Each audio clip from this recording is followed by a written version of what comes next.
in, and then we can get started. Okay. All right. Good morning. I'm the Executive Director of the Public Design Commission, and welcome to the PDC public meeting. Go ahead. Yeah. If you're joining us via Zoom and would like to testify, please sign up through the Google form link that is on our meeting agenda. Commissioners, as a reminder, please speak into the mic when talking. I'm going to hand it over to Deborah. Morning, I'm Deborah Martin. I am Chair of the Public Design Commission. Welcome to the Public Design Commission meeting. As New York City's design review agency, the Public Design Commission, PDC, has jurisdiction over the design of permanent structures, landscape architecture, and art proposed on or over city-owned property. Today's meeting is being held in person in City Hall. Members of the public can attend and give testimony either in person or remotely. The public meeting is now commencing with the consent agenda and items number 29931 to 29955. Are there any recusals to note? Okay, let the record show there are no recusals. And that now I'll call for a vote on the consent agenda. Commissioners, when I call your name, please state your vote for the consent agenda. Kenseth Armstead. Approve all. Isabel Castillo. I need a mic. Oh, yeah. Approve all. Lori Hawkinson. Approval, but I'm abstaining from. I'll have to check on them. I'll get back to you. Okay, Lori, will note that you are abstaining from an item and we'll state that number at the end. Bill Heinzen, Approve all.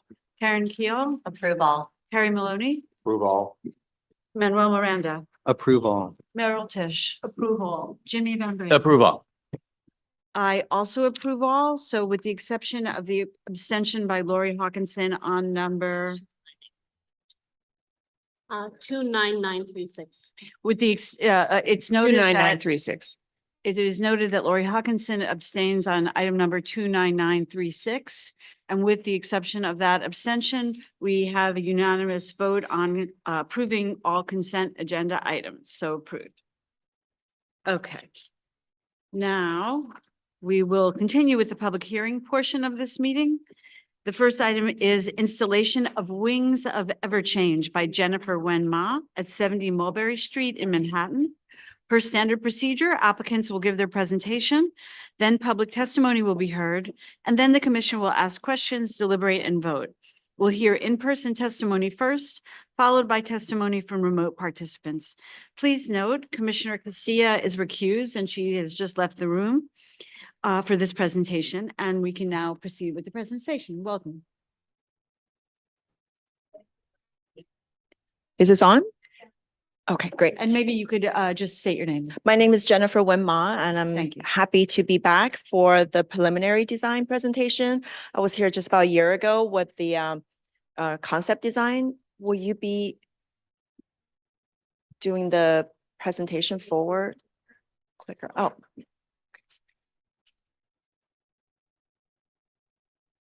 So just a quick refresher, but I'll go through this very quickly since we have limited time. This is a community center in Chinatown, in the heart of Chinatown. These are the site conditions currently, cross streets, the neighborhood, the current condition of the building that was burned down early 2020. And this is the architecture rendering for the rebuilding. And the location of the artwork will be in the lobby, the atrium, as well as the staircase. In the atrium, it will be on the second floor, basically in the double high ceiling space, so the public cannot touch the artwork for safety reasons. This is another view. There is an mezzanine, but we also took into account that no one can reach the work from the mezzanine. So this is just very quickly to remind what I presented earlier was a much more a concept drawing, ink sketch with glass and metal, as well as salvage material from the building site. I had a paper model. And then the second part, it will be taking place in the stair tower, these glass curtains was called. And then I'm proposing to make ink paintings on the glass. So in the preliminary design with more detailed, the artwork is coming to 12 feet 6 inches by 36 feet 2 inches with 13 feet 7 inches. And it will be made from stainless steel, glass, and LED lights. And some 3D rendering, which I will be sharing some animation. And this is how it fits within the space. I know it looks like quite full, but just keep in mind when it's touching the very upper tip or very bottom, it's one blade of the glass of the metal, not the entire volume. So I made, this is a 3D model that's placed in the architecture rendering of the site. But what you're seeing is actually not, the object is a real object. And this is from the posterior view from the community room on the second floor looking straight. And it's made from a stainless steel spine that will be cast. And then there are 9 sets of wings. Each one is taking a word from Chinese calligraphy that I will be making into these Rorschach drawings. And they are of various sizes. And they take meaning from architecture, from the interviews I've had with the communities of the building. So words such as culture or literature, because Chinese is very distilled, so one word could have multiple meanings. The word the middle top one could mean music or joy or happiness, change, belonging, gathering, legacy, flying, soaring, metamorphosis, family, home. These were some of the words that were suggested to me by the community. And how it's made is that a calligraphic drawing is then made into a Rorschach drawing, then it's laid out and cut into steel, which I will have a sample for everyone to look at in just a little bit. This is actually a video, but I think this one is not quite working, but you can see the real, to see color and the texture. And then, so these 9 sets of wings will be laid out alongside of the spine. And then this is a wireframe drawing of how that might look. Another element would be some salvage parts, metal from the actual building, the old site that will no longer be used. I will incorporate that into the new sculpture as well. So it's taking some of the history. And this is some of the actual materials, and just you can see scale, and that will be deconstructed, sanded, and then incorporate into the sculpture. This is a video. Later on, I have a whole list of animations you can look at, so it's not quite working in here. And this is about coloration.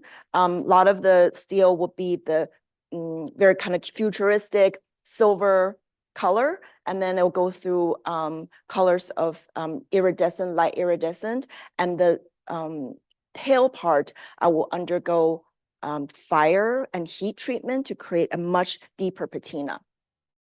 So this is a part of the process.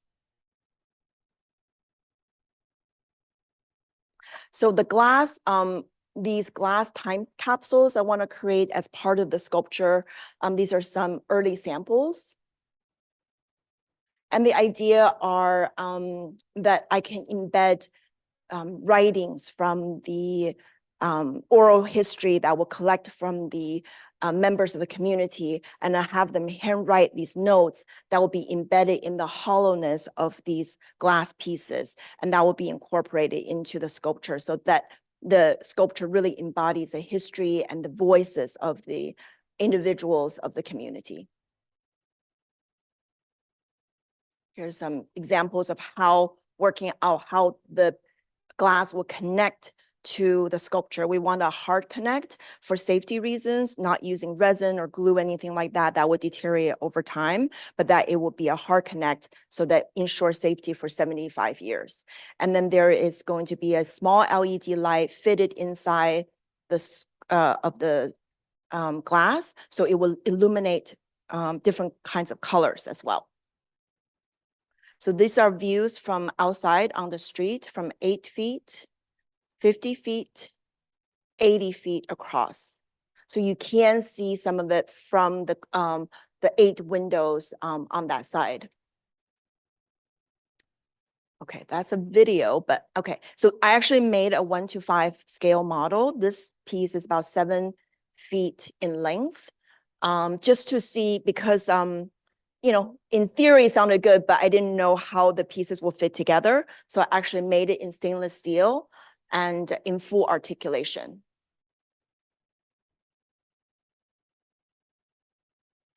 And this also allowed me to work with this fabricator I'm thinking about working with, make sure that they can do the type of work to the level of detail as well as scale that I'm looking for. And these are all hand forged. They're laser cut in shape, but then the shape that they create are all hand forged.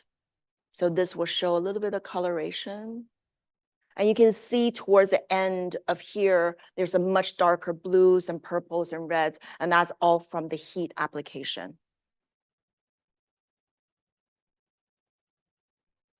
I also made one set of wings in 1:1 scale. The other one is 1:5 because metal, when it gets to a certain scale, it really is a qualitative change, right? So to make sure that a wing actually can stand like that when it's that thin metal. In theory, when it's 2 feet wide versus 6 feet wide is a completely different animal. So I really did want to try this. So I also did one set of, as a study of how that might work. Oral history. So the idea is to conduct workshops with the community organizations. And I'm hoping to capture 30 to 35 participants. More likely, realistically, it's probably more like 50, but then distill that down to probably 30 to 35 stories that would be a part of the sculpture. And these are some experience I've had with community, local community. This is at Grand Street Settlement in Chinatown from a previous project, just to say that, you know, I have worked with community in this capacity, recording their stories. And in previous installations, I've done this kind of work. And then from that, I would distill short stories that would live on the internet. People can actually hear people's voices. Visitors could hear community members' voices, but also ask them to choose one passage from that and write it in their own handwriting that will be placed inside these glass pieces, really like the idea of time capsule.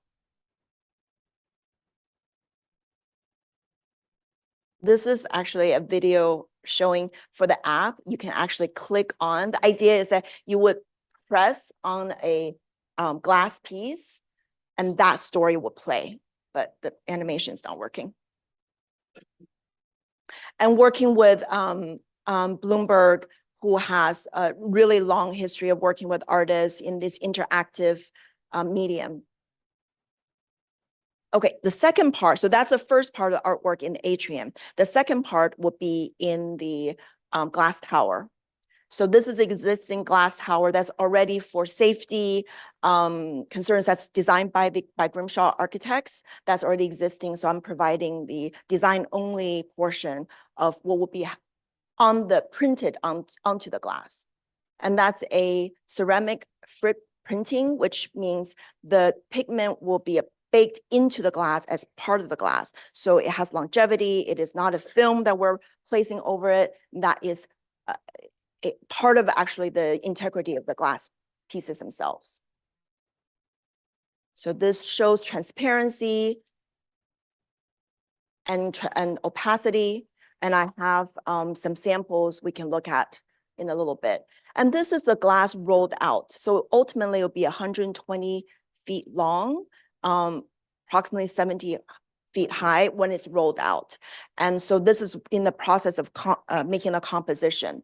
But today I don't have a final composition of this. It just shows the structure of the 2 pieces of glass laminated together, and the printing is in the center. And this is this interlayer makes sure that it's shatterproof. So should anything happen, it will hold itself, the integrity of the glass.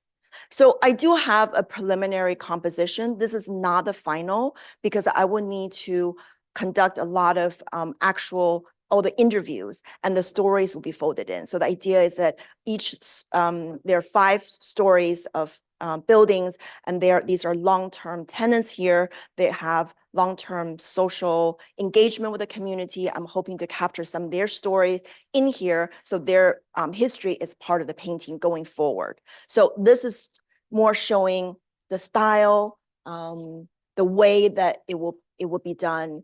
So it will have this movement, as you can see, going upward, kind of this idea of the movement, almost like the creature being created, continued here in this piece. So that has a breadth of the ink going upwards, and it will go from very opaque at the bottom, the first floors, and going lighter and lighter, more and more translucent as we approach the higher the skylight, because there's actually sunlight coming through from the top. So this is just to give you a sense of the richness of how ink behaves it's a process I've been doing for about a decade, actually using ink painting on glass. So this is just a wonderful opportunity to be able to translate that for public artwork. But I will have figuration as part of this, just gives a sense of the richness of the painting. And more translucency on the 5th floor. This is also an animation.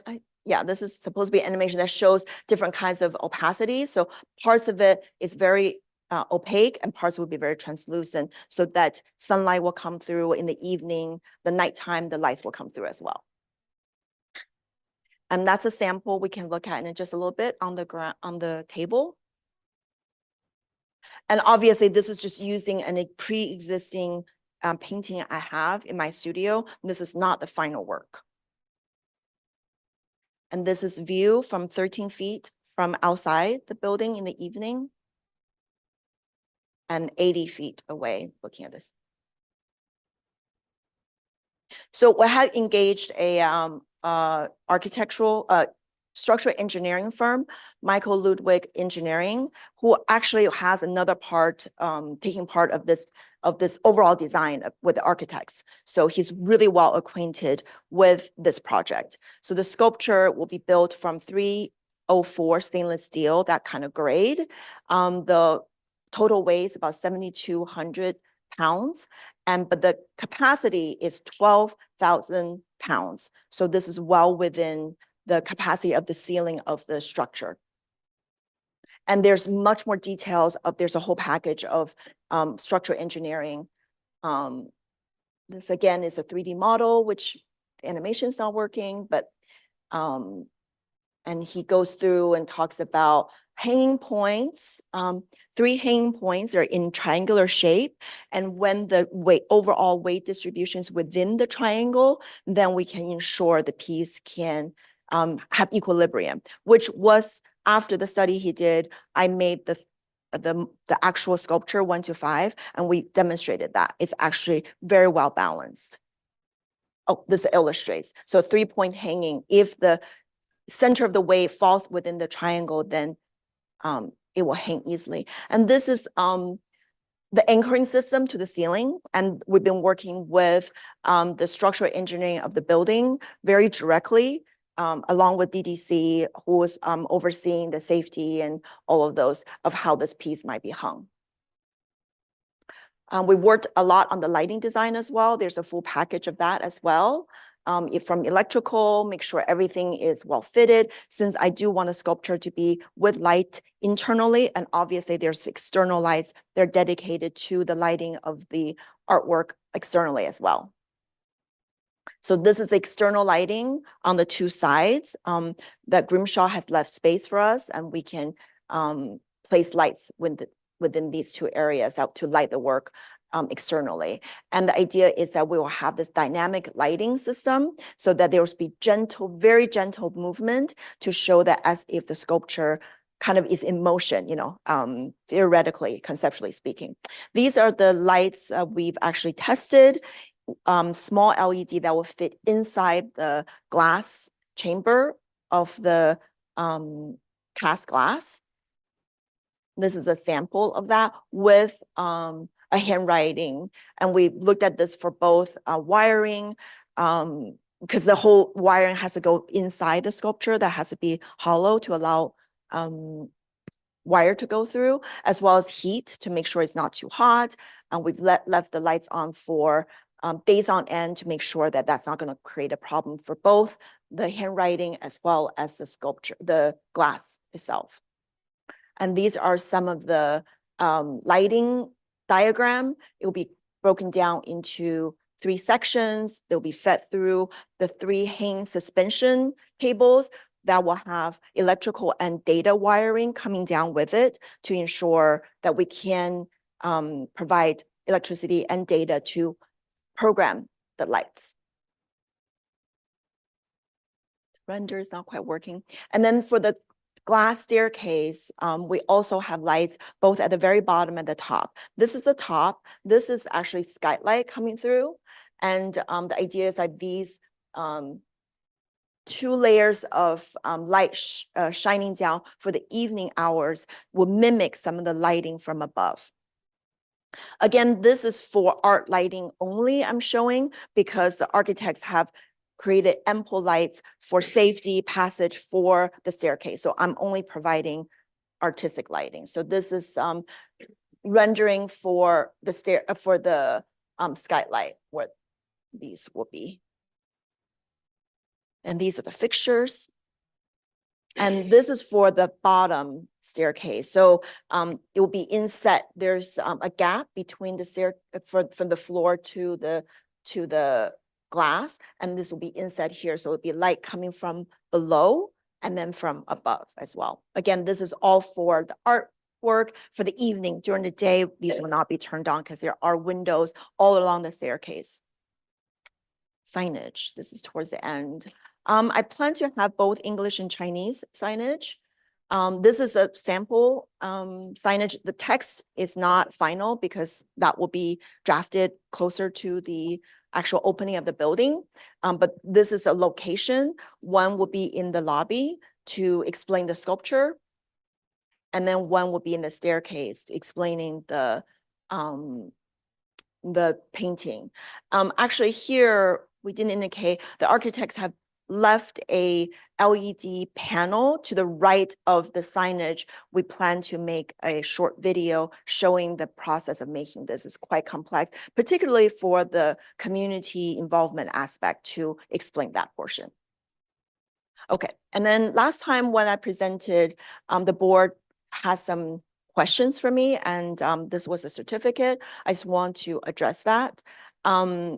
So one question was about color. So in this presentation in page 36 to 37, which if there are questions, I'm happy to go back to addressing the color so that it's not too heavy. There's brightness, but also richness and nuance. And the other question, second question was about structural engineering. And so we have a full package of that from the engineering firm showing the work that we've done thus far. Oral history. The question you guys have for me was that, are there other ways to show oral history other than just arbitrarily on an app or something like that? So 2 things, one with Bloomberg Connects. This is something I've gotten a lot more information on that to really work with them with a very user-friendly application, as well as the handwritten text that will be embedded, which will be visible. You won't be able to read the text because some of it, it's more of a, but you can see that there's text in the glass. The last question was to provide different perspectives from the outside and inside from distance to show that how the work could be viewed aside from just being right there in the atrium, which we've also provided in the presentation. And I'm here for questions if you have any. But maybe pass this along if you want to see. I just want to say that the edges are very, very sharp, the 2 points, so be careful. And this is a little heavy, but you can lift it. And it's not breakable, so you can be, but you can, these are done without a lot of transparency. So but that's the next, we're in that round of tests with them to work on the transparency. Yes. Thank you so much. I just want to call for testimony if we have any signups prior to discussion. Chelsea, do we have anyone signed up for remote testimony? We do not have anyone signed up for remote testimony. Is anyone within the Zoom room here to testify? If so, please use the raise hand feature.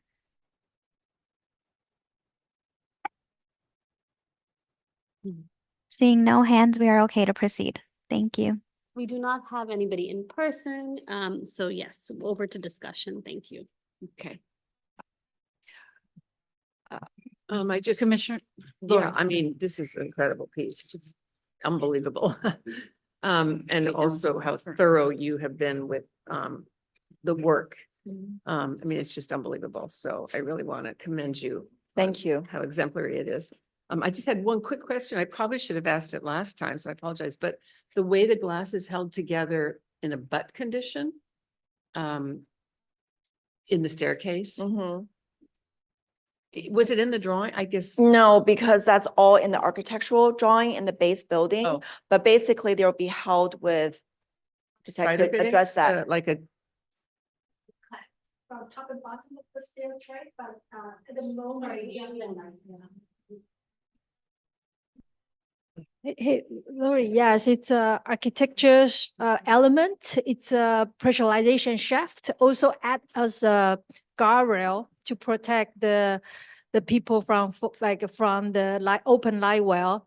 And then the initial design was supported by the stair, like stringer. There's a bracket coming out, and then with clamp to support the glass top and bottom. At the moment, the DDC has requested us to redesign the panelization of the glass. I think the goal is to make it more regular, more rectangle shape. And then, but yes, that's kind of the redesign at the base building, but the way how it laminates into the glass stay the same. And we will work closely with Jennifer so to make sure the joint is not blocking, like her I artwork just is want to not know cut what into is the the joint? What is the connection? If you cut a section through that, is it blind and there's silicone, or is there actually a frame?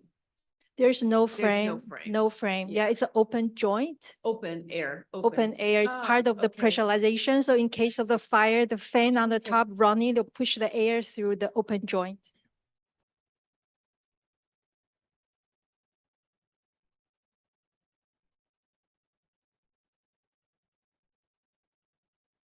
I also want to point out on the stainless steel piece that you can see coloration, this iridescent, and this side is just silver, and you can see a little bit of a texture as well. There's a difference. So this piece serves as multiple functions for both texture and coloration.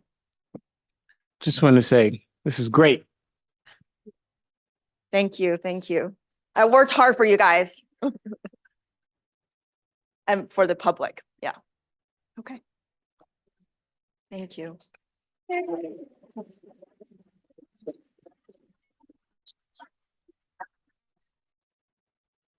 Commissioners, any more comments or questions for Jennifer? I'll double down on that. Yeah. It's such a poetic, beautiful word, and it speaks on so many levels, and really, it's an amazing piece. Thank you so much. And we're all like excited to go see it. There is one more question, actually.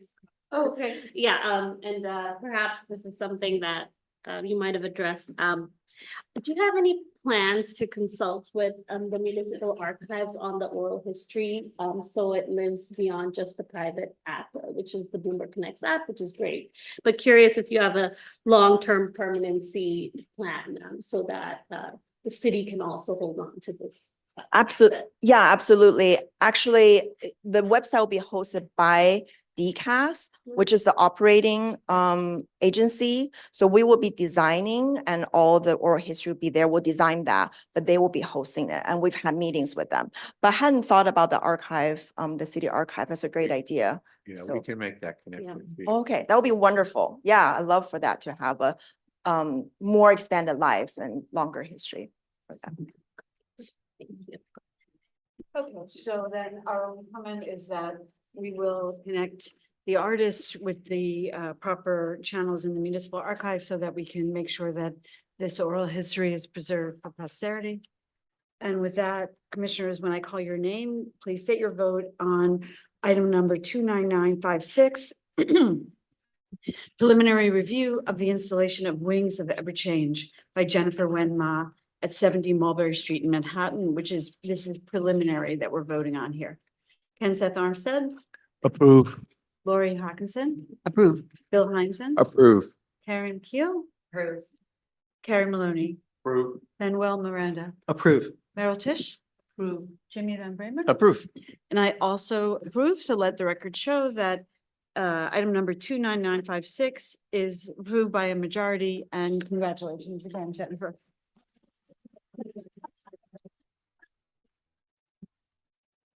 Okay.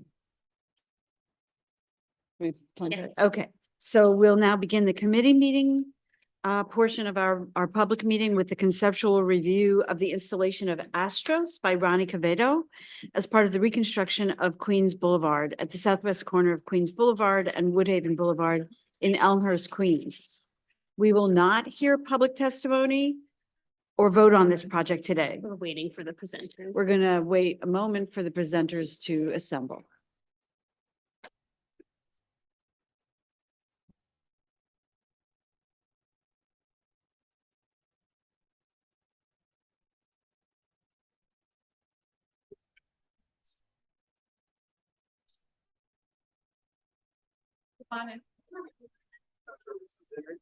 You can, are you running? Yes. Oh, okay, great.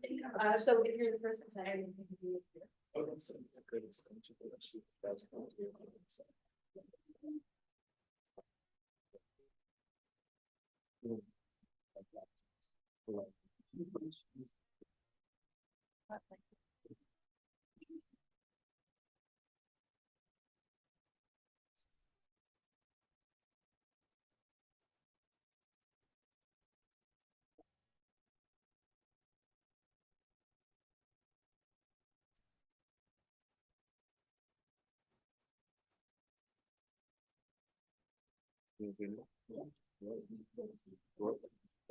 It's not 5 minutes, it's just for the. Oh, it's just a record. Okay. Can you hear me okay? It's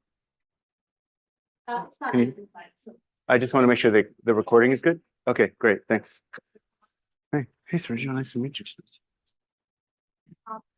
Hey. Good. There's a Perfect. Thank you. Good morning, Sergio Pardo, Department of Cultural Affairs, person for our director. I'd like you to introduce Ronnie Quevedo, the artist selected for Queens Boulevard Phase B. Before I pass the mic to him, I would like to share a few notes regarding the project. Our location was selected in agreement by all parties and with the guidance of DOT. Artist Ronnie and his team have worked closely with the Corby Group and especially ACOM, the design team for this project. Regarding the timeline and the community engagement, this project faced and the artists faced several delays due to the pandemic and delays in the capital project. The project started in 2018. That's the first time that the Department of Cultural Affairs engaged the community and went to the community board for. The artist selection started at the end of 2018 with the first panel in November, where 45 artists were selected, presented, and 4 were selected as finalists. Second panel was in January of 2019. And since then, for 6 years, Ronnie and his team has engaged in the project and design development of this proposal that is going to be presented today. At the end of last year, we went back to the community board. This project and concept was presented at the Parks and Cultural Affairs Committee, as well as the full meeting, and we received approval and a letter of support. Thanks, Sergio. Good morning, everyone. Thanks for being here. Thanks for the invitation. My name is Ronnie Quevedo. Thank you, Sergio, for that introduction. I will, just to give you an idea, some parts are scripted, only this part, the rest of it is free form. So please allow me to just read from here. My practice is an examination of the vernacular languages and aesthetics forms generated by displacement, migration, and resilience. Inspired by my own family history and migration, I transcribe the graphics of locality, community, and remembered environments into my work. This takes from the form of celestial, terrestrial, and bodily mappings that include basketball, indoor soccer courts, indigenous architecture, and textiles. My paintings, mixed media works, and sculptures are tributes to the shifting landscapes and the narratives of people moving through them. Background, I was born 1981 in Guayaquil, Ecuador. I grew up in the Bronx since I was 1, so consider myself very much a New Yorker. I graduated from Cooper Union in 2003 and graduated from the Yale School of Art in 2012. I'll start here. Go through some images that I think are really important to give you some context of myself, but also the project and the development of this sculpture over time. This in 2017, 2017. My first museum solo exhibition, I was invited to be at the Queens Museum, which to me was kind of a full circle moment. I grew up in the Bronx, going to Queens, to Flushing Meadows Park, to watch my dad referee, to see him referee, and also be part of the migrant community there. It was a really important part of my upbringing, understanding that sports was where people were really convening, coming together to not only celebrate themselves, but really assimilate in a way, and finding sports as this kind of common thread through the different cultures that were coming to meet in Flushing Meadows Park. So being able to present here was really kind of a full circle moment. Drawing from that experience, I've been working on gymnasium floor pieces that look at the games that are played on gymnasium courts and also large open fields, and fragmenting them to discuss and suggest the role of boundaries being negotiated, manipulated, and seeing them as malleable considerations that we all kind of subscribe to as a common bond to one another. So this is the aerial view of this piece. This is all vinyl applied to the Queens Museum floor. Some of them are recognizable imagery, like the basketball and maybe the center of the soccer field. Everything else is fragmented. Please, if there's any questions, just interrupt. This is a piece from 2012, which is really crucial. It kind of conflates a lot of things that I'm very interested in, not only the sports iconography, but thinking about the role of topography and the way we kind of assign meaning to certain fields. In this case, basketball, football, soccer on one field. And on the side, you can see some inclusions of pattern paper. This is actually drawing from my mom's history as a seamstress. And so I'm really incorporating the language of mapping the body, but also mapping fields and sports into my visual language. In 2017 was a busy year. I was invited to the Socrates Sculpture Park to present another piece connected to these themes. And I was able to get some reclaimed wood and incorporate it into this piece down over here. This was about 12 by 20 feet or 12 by 16 feet. It was outdoors for the duration of the exhibition, and incorporating a pole that was about 20 feet high, and an emblem, an object, a piece that I've always really considered an icon of New York, which is the milk crate, and really thinking about the role of the milk crate as this malleable, reclaimable thing. I'm sure many of you have seen them in day-to-day, people playing basketball with them, hooking them up to a telephone pole or a fire escape, using that as a way to engage with basketball, but also as transportation for milk, people reclaiming them to use them for their homes, and also a resting place. Some of you probably come across your bodega in the summer, people sitting outside on these milk crates. So it's a really multi-use object that I think is really iconic of New York, in my opinion, especially of urban neighborhoods, and especially in the Bronx, and thinking about Queens as well. What you see here, that shape, is actually emblematic of the Ulama game, which is a Mesoamerican precursor to soccer. So that's why it's taking on that shape, and that's why it's also 20 feet up in the air. This is my most recent public project, which I worked on with Emily Nguyen, who's over here on the side. She's an architect, also went to Cooper, a good friend of mine, but also really true collaborator in many aspects. This was our first time working together. I've asked Emily to bring in case there's any technical questions later on about our current proposal. And so this piece is 45 feet by 15 feet, 3 stories tall. I was invited again to propose something that kind of resembled New York as best as possible. And I really thought that this gymnasium floor visual language I've been developing over the course of 12 years was really crucial to represent migrant communities, that shifting of landscape, that shifting of perspective, this abstract kind of amalgamation that's in constant formation that I find really true to be to New York and to my own experience. And this was from the ground up. We worked with a fabricator that essentially created a basketball court with the same type of paint and attached it to the airport terminal. This is where my project is a part of, Phase B of the Queens Boulevard. This is the site of the piece itself, trapezoid shape that was given to us. It's right on the corner of Queens Boulevard and Woodhaven Boulevard. So this is a really heavily trafficked area, not only the cars, everybody, pedestrians, bikers. This is a very heavily populated area, which was something I really did consider in the development of this project with a lot of feedback. Coincidentally, my brother only lives 5 blocks away from here, so I'm really familiar with the site and how people kind of traverse it daily for work, and then on the weekends when shopping is really popular there.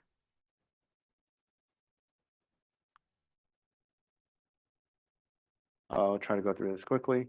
Site-specific sculpture intervention, Astros, is a site-specific sculpture intervention that honors the reimagination of urban landmarks performed by diasporic cultures and migrant communities.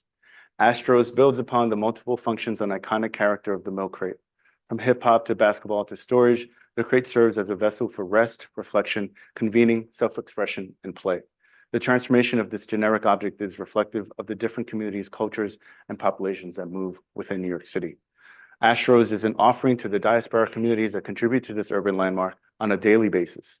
The crates represent a cardinal direction, a constellation, and the movement of people through a site of transport.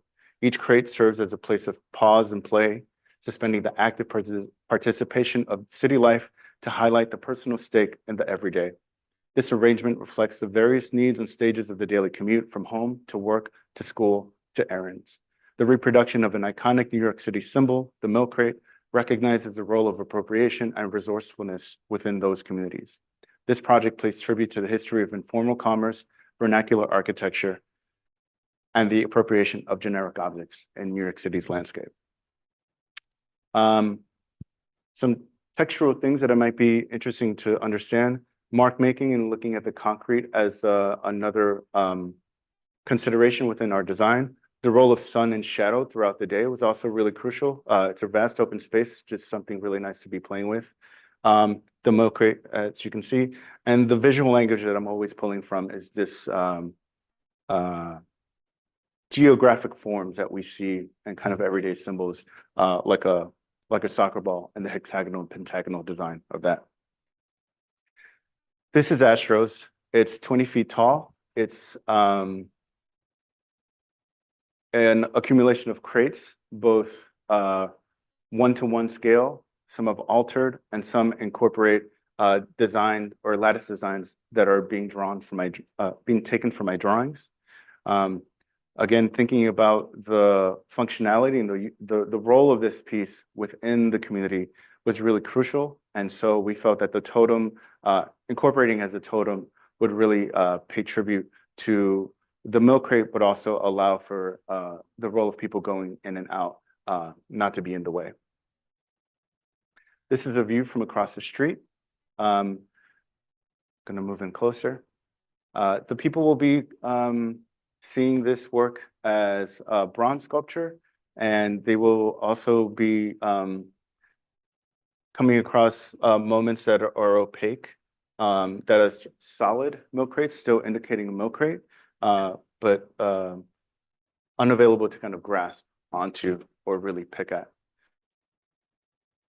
This is another view from the other side. As you can see, the role of shadow has really come into play, which is something we're really interested in exploring and furthering, kind of getting a good sense once we work with get our fabricator involved. As you move up, these really I really think of these as kind of windows into that space of opening that area. So people, when are they looking up at it, they're actually seeing through it. And there are moments that are very playful. So the idea is that this kind of shaftway provides an opening for this moment of play right here, which incorporates a basketball. Not an actual basketball, the cast of a basketball. This basketball also kind of functions as a globe down here. So I really like to kind of play with this idea of what is being mapped and who is being mapped. Here's a better view of that play with the ball and the height. And again, the role of shadow in the work. This kind of intersection with the design on the bottom and the shape that this piece will make over the course of the day is something I really like to play with. This is kind of as an extra nod to interacting with the piece over the course of the day. This is a detailed schematic giving you a sense of how wide. The piece is, again, 20 feet, 2 inches. Right now, the side that is what we are calling opaque is 14 feet, 4 inches. And above that is a more open area. And the reason for that is we were very conscious of the role of climbing and trying to mitigate that as best as possible. So what we did is made these opaque and not have any section be kind of grabbable, so to speak. The top area, while it looks like they're all stacked, and they very much is the intention, there are slopes here and there in case anything does get trapped, like a ball, or for allowing water to fall. But it also deters anything from accumulating. And again, this is something we're going to kind of refine with the fabricator, with design, but that's our intention for the open area at the top. So there's this kind of really nice blend of the concept and functionality when it comes to the design, which has been a really nice aspect of this project. The pieces on the bottom are intended for people to consider as resting points. They can sit on them if they wanted to. That's our intention. It's also to give kind of a moment of rest for anyone who is coming to be there. And so I'm really excited and honored to be presenting something here where people might start thinking, meet me at the milk crates, meet me at the basketball tower. So hopefully coming into the vernacular and thinking of it as a place of convening and meeting. This is the piece from above. This is the current standing for the design. We've been using the boundaries that were provided for the project, incorporating these moments of designed concrete into the piece. Again, this is where it is right now. In working with a fabricator, it might get refined so that we can avoid any moments of, like, you know, acute angles that might cause cracking over time. So this is something we're conscious of, but thought to share where it is right now. And this is a piece in situ. So across the way is a park. If I'm not mistaken, I believe there's also a bus station over here, and there's a bus station kind of right in front of us here.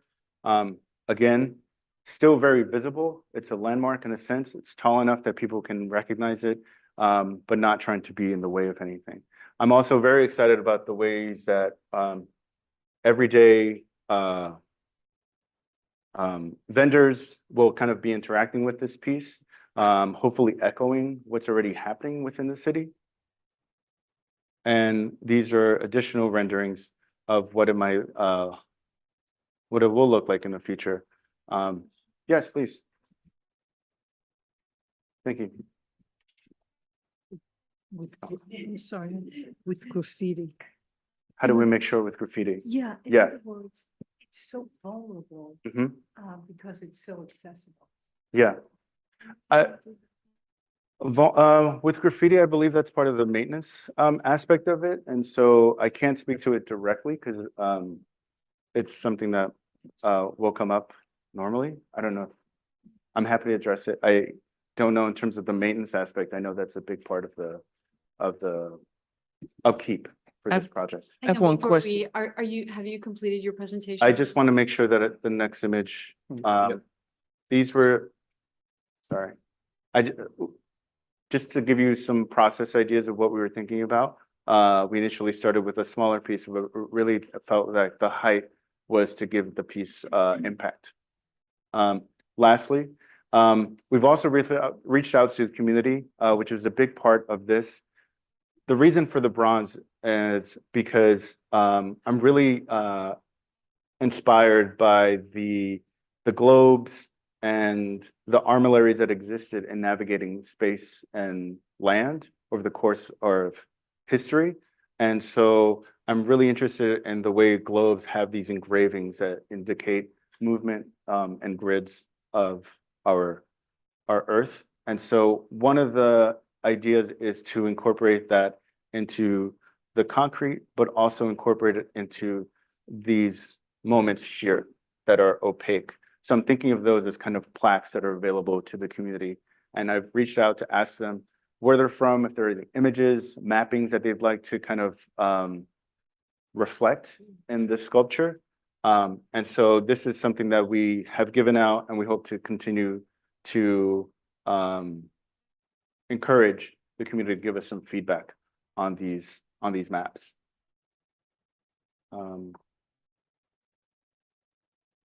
I may have gone over some of these, but I'll go through these bullet points.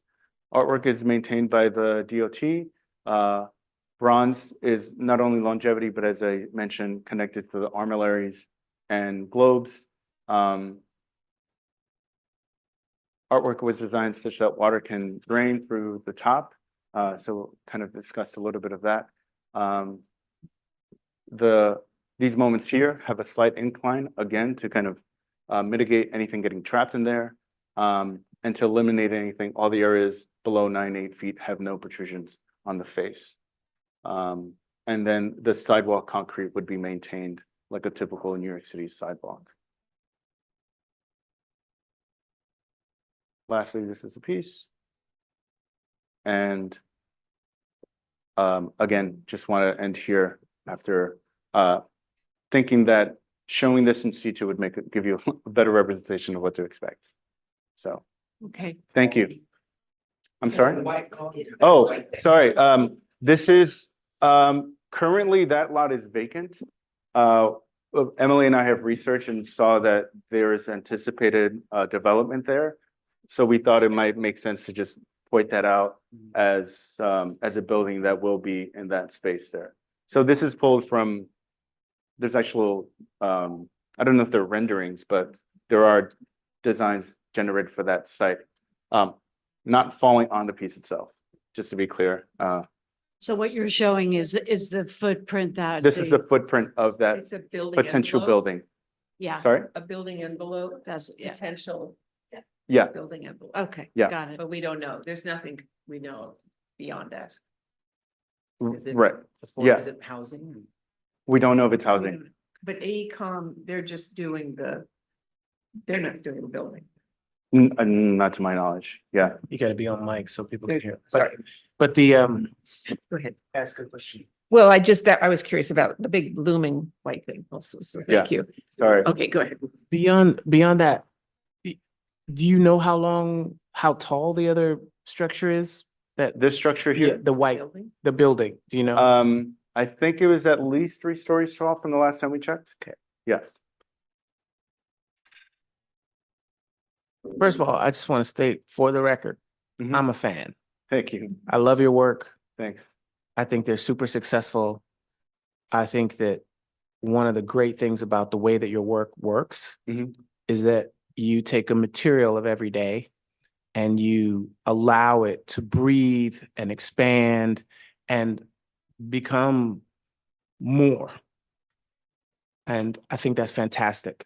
I appreciate it. I also think that as a painter, using your technique to make these sculptural forms that are largely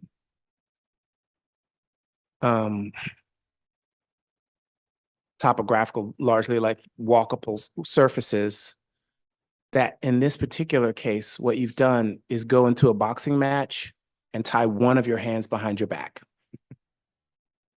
And I think that the boxing metaphor is a good one, because a lot of things that work in your studio practice where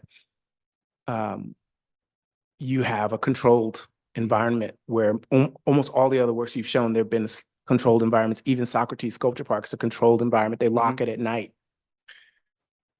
Most of those things, there's that line in $1 Million Baby when Morgan Freeman says, you know, like boxing is like living, but backwards. Everything's backwards. You punch forward, but you actually use your back foot to get that.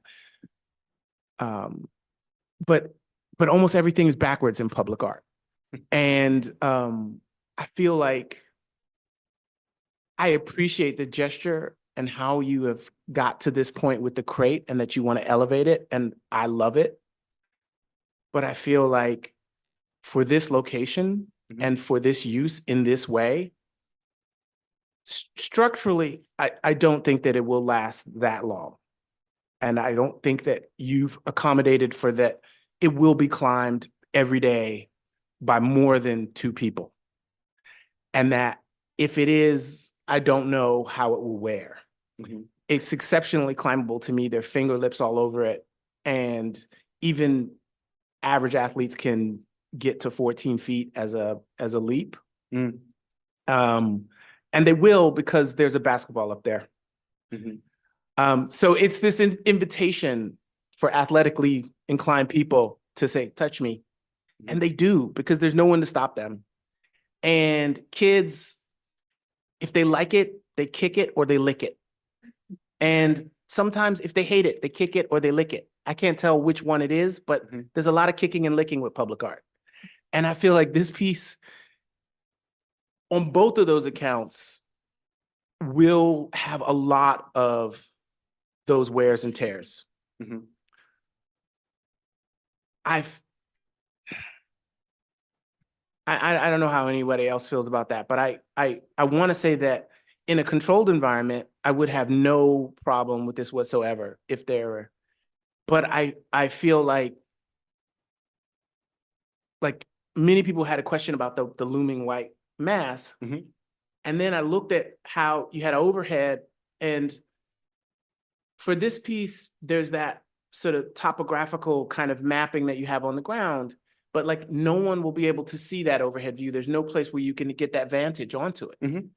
And so it will always be flat, and there's no structure that directly allows access so that people could have that view down on the work in that way. And I feel like it's super important for this location to have something that's both inviting, which I think the work is inviting both in content and form, but also inviting in a way that allows community to engage it, and for it to weather by itself. And I think this work is exceptionally prone to the ways that people will interrupt its lifespan. Yeah, I mean, I don't know if I can respond. Yes. Please Yeah. do, please So do. in that, we've really tried to, I'll go to the detail for the schematic of it, just to give you an idea. So we've really, in the climbability, that has been a thing that we've been considering. So we have addressed it within that. So this guy, yeah, 14 feet up in the air. So that's what we've done in trying to mitigate that. We have not come across an exact, I don't know what the word is, but the kind of indent of where the milk crate piece would be. So that's something we definitely have to consider. And so it could be something as small as like 1/4 of an inch to keep anything from grasping from it. But I totally hear you on that. Like, this is a very inviting piece to the point where people would want to play with it. So People are Yeah. gonna want to play with it. Yeah. They're gonna play with it. Mhm. That's what they do with public art. They do Yeah. not touch it. They touch, touch. You say not, they touch. The touching part, I don't Touching say is that. great, and I think that that creates, Yeah. well, I mean, the surfaces, one, you're gonna have the average 12 to 14-year-old being able to get up pretty high. My neighbor, Mhm. my neighbor, his son, and I won't say any names, is modestly aggressive tagger, and he does climbs like this every day. Okay, so if you give him a half an inch of lip, Mhm. he's good. He's like, that's an easy climb. Mhm. His dad also is a rock climber. Mhm. And so you're talking about kids who do that all the time. And this is like candy for them. You've basically given them a big golden climbing wall Yeah. and no pads. Gotcha. Jimmy. Thank you.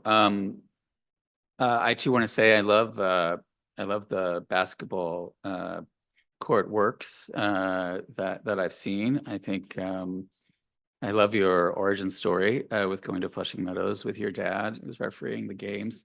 And I think this piece is the narrative and the story and the vision is beautiful. I know this site well. I think it's one of the busiest and most chaotic streets in all of Queens. And I wonder if you had any thoughts around this piece being a place where you would actually calm the madness of Queens Boulevard and Woodhaven Boulevard, and all of the. What's that? But this is an opportunity to turn that corner, which is absolutely insane, into a little bit of a calmer space. And I say that because I too have concerns about young people finding a way Mhm. to access this work. And even at 14 feet, where there's a really great Instagram image, young people will do great things to get that. And so, yeah, I'm interested to hear your thoughts around how this interacts with the incredible chaos Mhm. of the site around Yeah. you. The mall across the street, which obviously is very popular with Mhm. teenagers. Yeah. And then the maintenance question, which, when it was asked about graffiti by Commissioner Tisch, and then some of the things that Ken Such just said, you weren't able to answer the question, but no one did come up to answer the question. So I wonder if you could just invite whoever might be here who could speak to it, because I have lots of concerns. Is that Nick?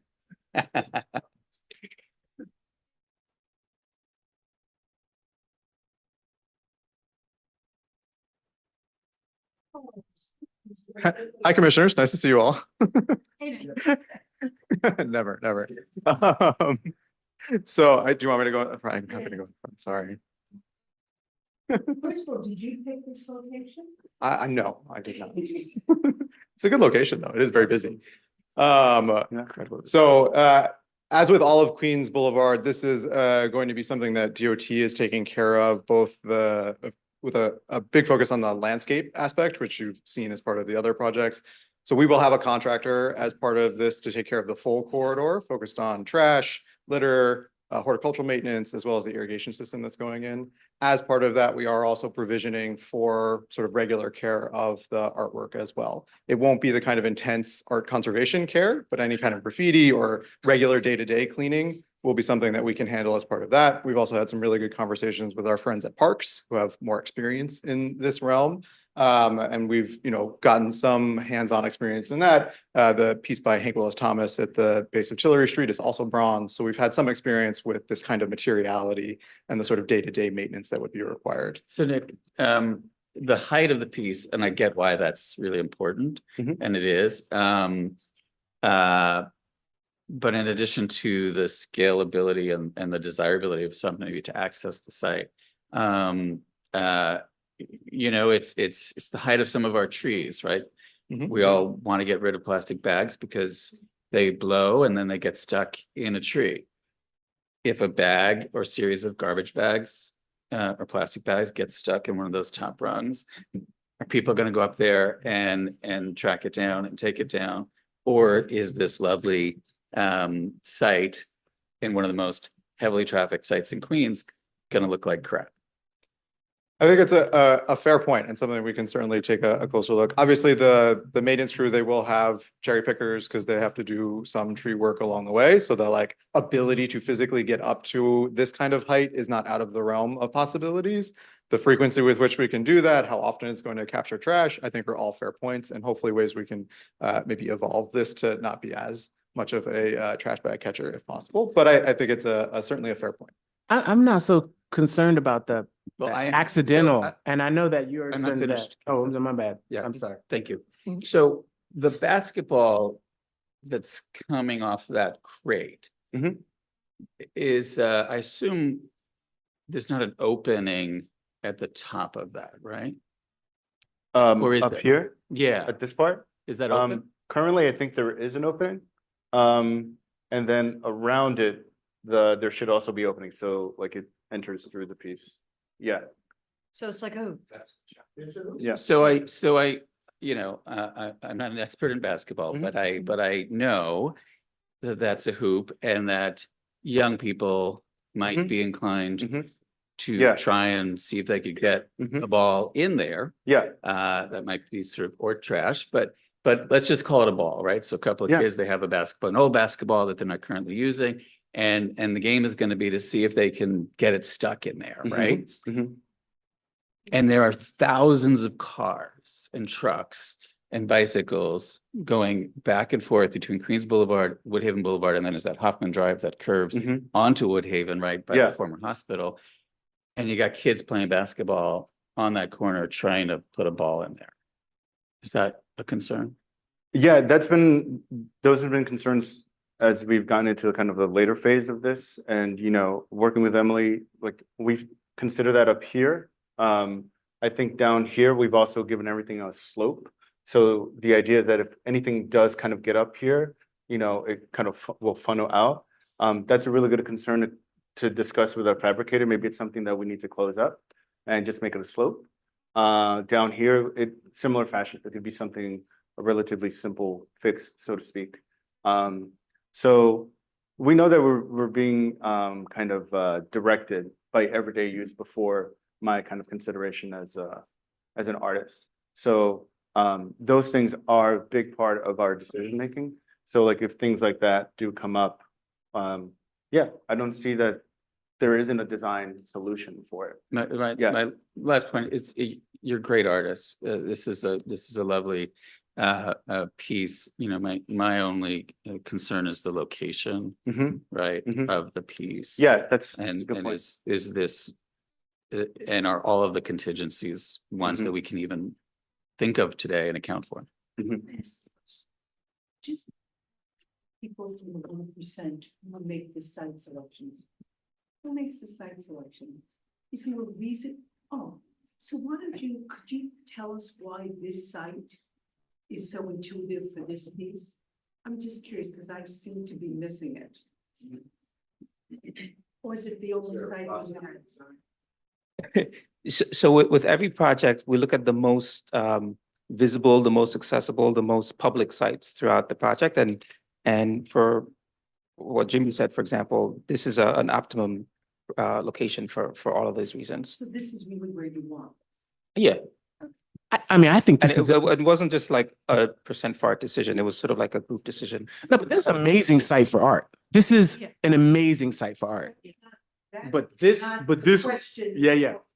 Yeah. So, Before us is will this fantastic sculpture, and it's a sculpture really.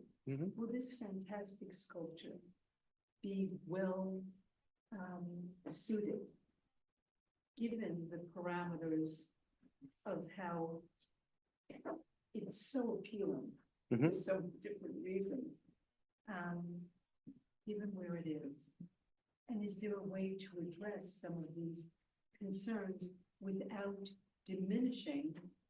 I don't want this to become something where you get publicity, oh, 2 kids were hurt last night, blah, blah, blah.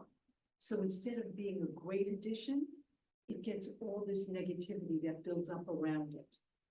It's too important, and your message is too clear. And your artistic design, I think, is so fantastic. And that's just what I'm grappling with. Yeah, I mean. And go this ahead, is sort of like the Kendall. pleasure of the challenge, right? So this is what this is all about, to hear all the different things that we need to be thinking about and go back and you know, with Ronnie, address like how these could be It's such a fixed. for it to identify locations and artists and match them. It's not easy. The challenge isn't easy. I just want this to be. Doing public art, that's what. Appreciate that. Yeah, Bill, I had a question. Yeah. It's for all of you, but maybe especially for Nick from DOT, our friend. Are there other, when I look at the current plaza site, it looks like something that is ripe for a plaza redo by DOT tomorrow or in the next 5 years or something. And I wondered if that's the case, and if so, how would that affect the surroundings of this? For this particular site, you mean, because Yeah. of the configuration? That I'll have to check. I know that we did look at a lot of the geometry as part of the overall Queens Boulevard project. I Yeah. don't know if we could make some of the substantial sort of road closures or geometric changes here because of turning radii, emergency access, those kinds of things. That's the usual reason why we wouldn't, you know, or Okay. we didn't make anything more substantial. But we can certainly bring that back and see if there are any sort of expansions of the space that might make it, you know, all that more accommodating to a piece here. Thank you. commissioners, any other thoughts before I? Yeah, comment? I just want to say, I think it's a great piece, and, you know, I love how it monumentalizes the everyday, you know, tells stories through a kind of like simple form. And I wonder, is there anything that says that this is an artwork? In some ways, I think like those aspects of, you know, communication or framing or community engagement do kind of mitigate in some ways, maybe indirectly, you know, the kind of vandalism or potential, I guess, disrespect of it as an object. Yeah. So I wonder if there's any thoughts on that. I mean, 2 points. There is a plaque. I don't know if Zena can speak to it directly, but in regards to that kind of personal kind of what's the word? Maybe responsibility or kind of connection to the piece. This is where these kind of moments of incorporating elements that are very immediately responsive of the community in Regal Park in Flushing. So my hope is that in incorporating those aspects of it, people have another level of kind of interest to this piece, not just wanting to climb it, but also understanding that it's literally reflective of where they're coming from. So that's another aspect of it in regards to calling it an artwork. That's not just like a bunch of crates. Obviously, it's going to be recognized as such, but when you get closer, maybe there'll be impressions of a photo or impressions of a map that people are from. Yeah. So when you visited this site, how long did you spend talking with people at this site? When we did the documentation, this was maybe 2 years, about a year ago. We didn't spend too much time. I really just was looking, just observing.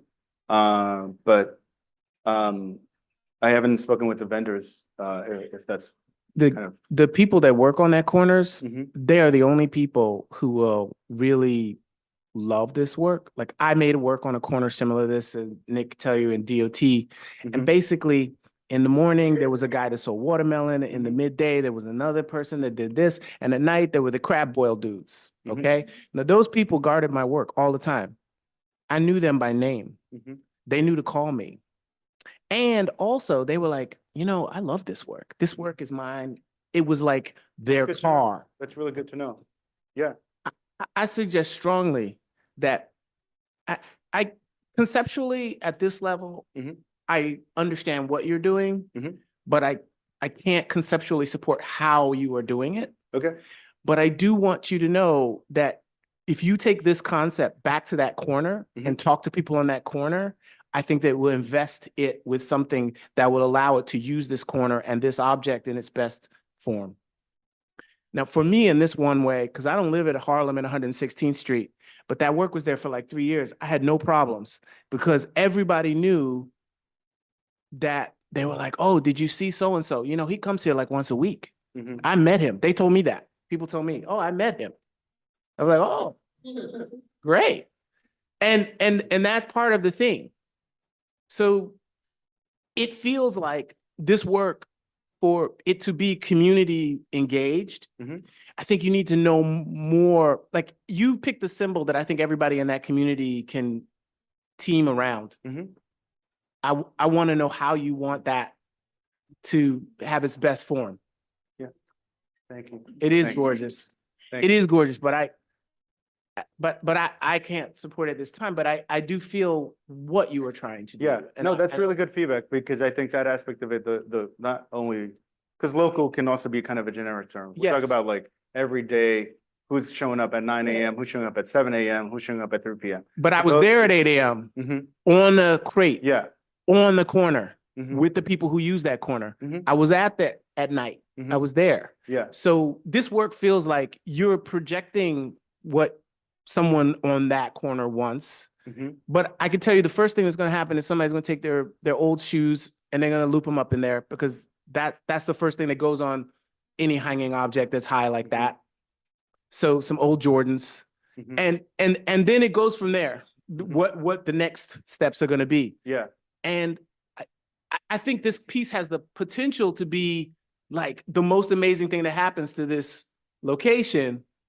But I feel like as an artist working with controlled spaces, you don't really have a good idea what people do in spaces where they are just free, you know? Yeah. And I feel like that's something you need to, like, for me, in order to do this work, it's like I have to visit the site for the months before the work, every other week or so, spend time, meet the people on the corner, meet the vendors, talk to them, and let them just tell you. But that's not going to determine what the work is going to be. That is the bed of the work. And this work is gorgeous and will do well at a gallery. Yeah, I think that feedback is really helpful, and I think that aspect of it is, when presenting this, like, obviously we have to present something that's fixed, kind of planned out, right? In determining the fabricator and determining the actual location of these guys, so people are not kind of like, what the fuck is, excuse me, what's in my way, right? I understand that. So like, there's aspects of this that still feel reconsiderable. That's a term, you know? But the other So- thing is that you're saying it's social, but you've got two crates and they're on opposite ends. So two people that come there, they're by themselves on the other sides of the piece. Social space means benches or gathering, and I want you to really think about the way that it all integrates. Lori, you. Go ahead. Yeah, no, I've really grown to love this piece. I watch it and look at it, but I think you're getting really important feedback here. No, this is really you helpful know, and feedback, so yeah. I hope, it's practical, and that's what we do in architecture, Mm-hmm. has to be practical. You know, so, and I think I was also thinking, like, who are those two people sitting there? You know, because I think it's great that people can sit on it, but I think Mhm. how they engage, like, let's see somebody sitting on it, you Mhm. know, and how they would engage.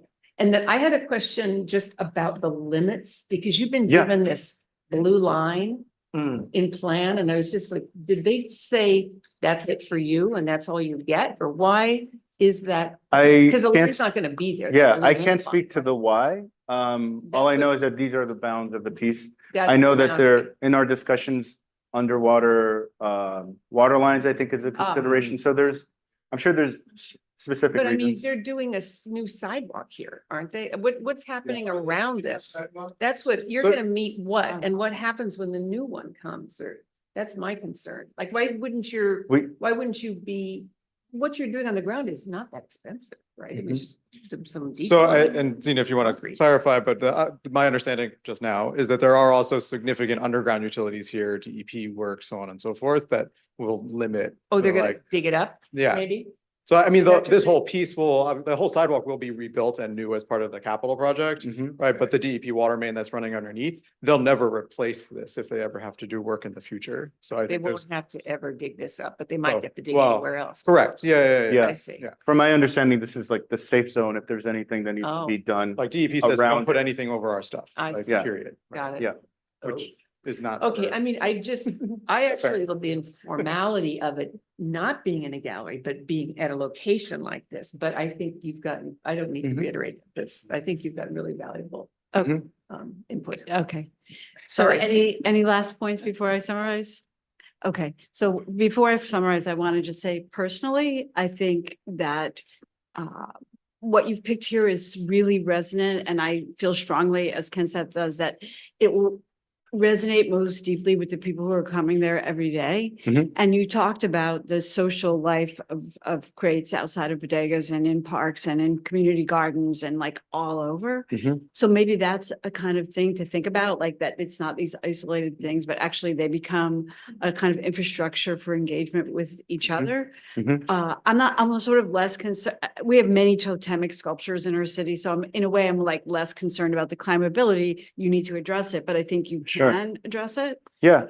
So I would encourage you, just my own perspective is like, think about how, if I'm there every day, if I'm there like once a week, if I'm there just driving by once in my life, like how do those different stakeholders experience the piece?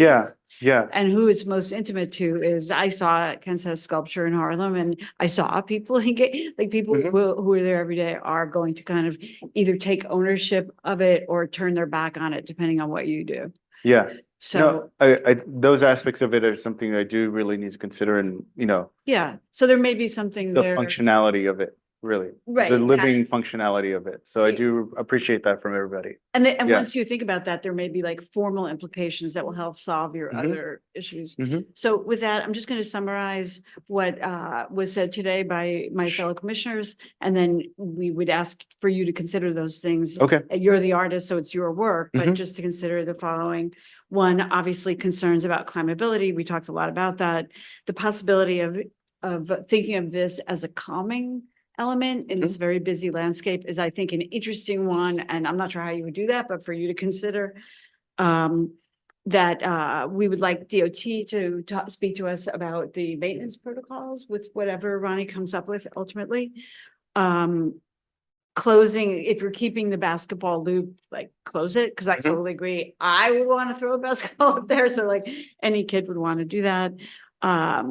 The question of whether this plaza is scheduled to be redone by DOT or not, just to answer that. The question of who is going to be here every day and how you know or don't know what their needs are and what their desires are. I mean, given that you're using this element that's so kind of like symbolic of like this moment in time in Mhm. this neighborhood in New York, in the nation, we should know what they think. Mhm. And then finally, just the question that Ken Seth and I also raised was like, if this is about the social life of milk crates, then do we want to make sure that you can use them socially, or do you need, like, you don't want folks bringing other, or maybe you do want them bringing other ones around so Yeah. you can chat with their, Who knows? you know what I they mean? do, Yeah. Okay, so those are the points that everyone has noted today. Anything else to add?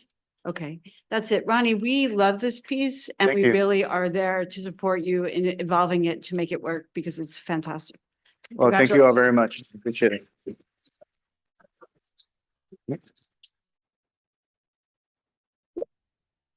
Okay, commissioners, we're going to take a short break, let's say 10 minutes. We'll reconvene at 12:30.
Hello, everybody. We're coming back.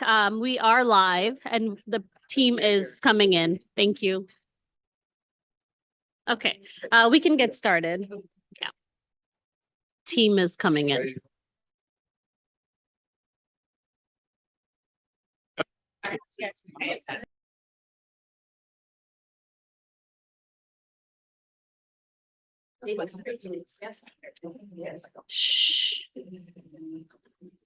Okay.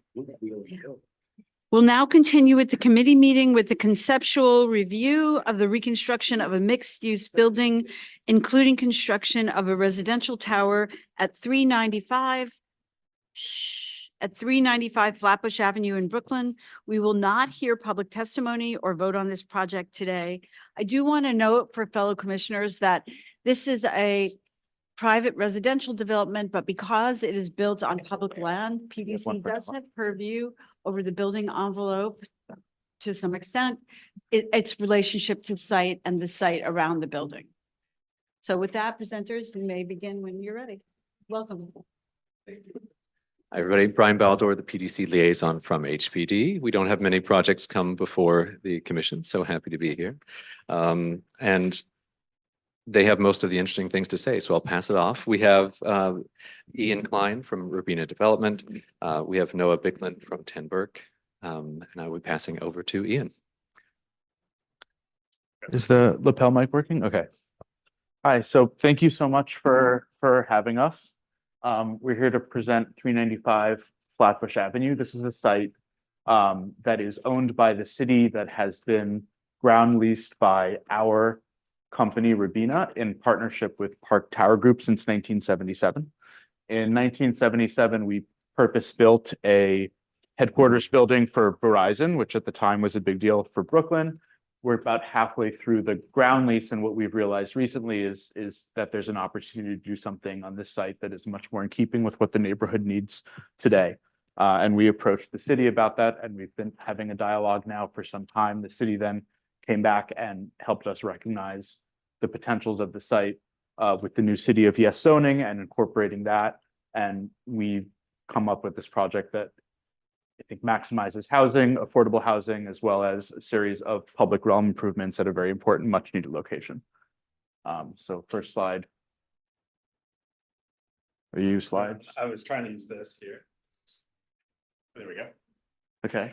So maybe I'll just jump in. Hello, everybody. I'm Noah Bicklin. I'm a senior principal at Ten Burke, and Ian and I thought we would, here's a sort of table of contents or agenda. We'll walk you through first the site and then talk about the building massing and site plan with a focus on the public realm.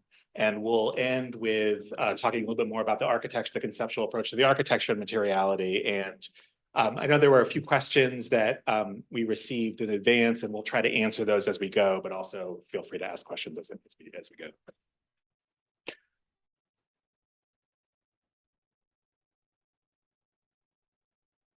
Oh, this isn't going to count against our time, is it? Yeah.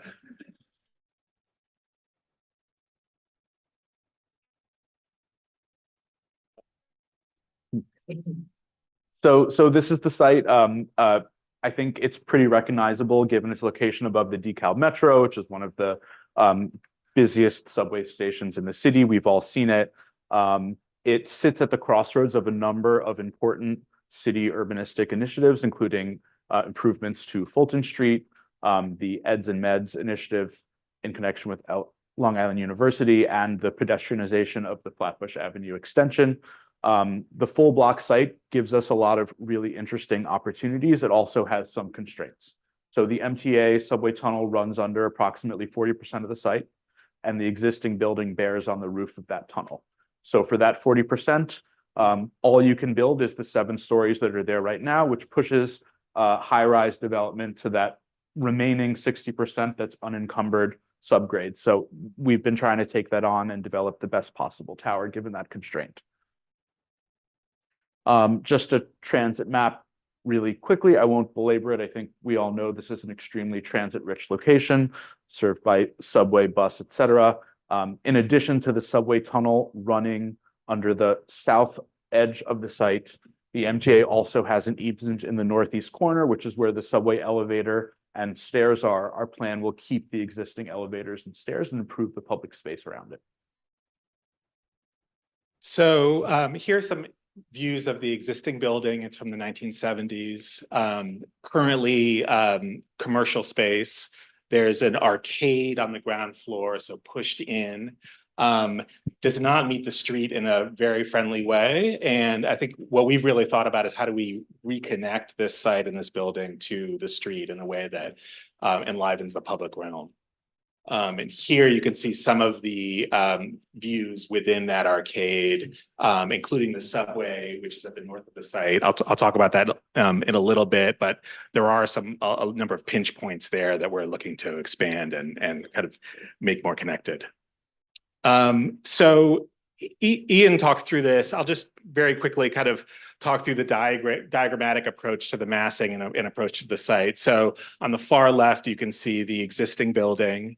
And what we are planning to do is to retain the existing structure that's over the MTA easement. And we're going to build a new tower on the north portion of the site that's not under that easement. For the existing portion of the structure, we're going to make some adjustments, bring the retail and ground floor out to the sidewalk. We're going to expand the experience of the subway at the north, and we're also going to trim back some of the structure at the south of the site in order to make a new open space. And I'll talk through that with as we go. In terms of the residential mixed income tower, this is going to be on the northern portion of the site, and we're breaking down its scale through setbacks that bring some light and air to Hudson Street, which I'll talk about in a little, while also having corresponding step outs along DeKalb and Flatbush to give to both break down the sense of scale, to bring some breaks to the tower itself in terms of shared space and also for mechanical as well. So here's a view of the proposed massing, and you can see the podium structure here. This portion will be retained but also adjusted, and the new residential tower that has those setbacks with south-facing terraces along Hudson as it steps back. We're articulating the tower by creating a reveal at the L so that so it's an L shape, and so that it'll pier and break down the scale of having two towers of two different heights, with more of the density and height located at DeKalb along Flatbush. You can see in here that we've reduced the overall height of the podium, and I'll go to the next slide. And you can kind of see looking around the massing, the views from all the different sides. For orientation, this is the south part of the site, and this is the subway entrance at the north part of the site along DeKalb. And you can see that reveal that we're proposing here to kind of break down the scale of the two towers along with the two legs of the tower, excuse me. Here are a set of views taken from the sidewalk.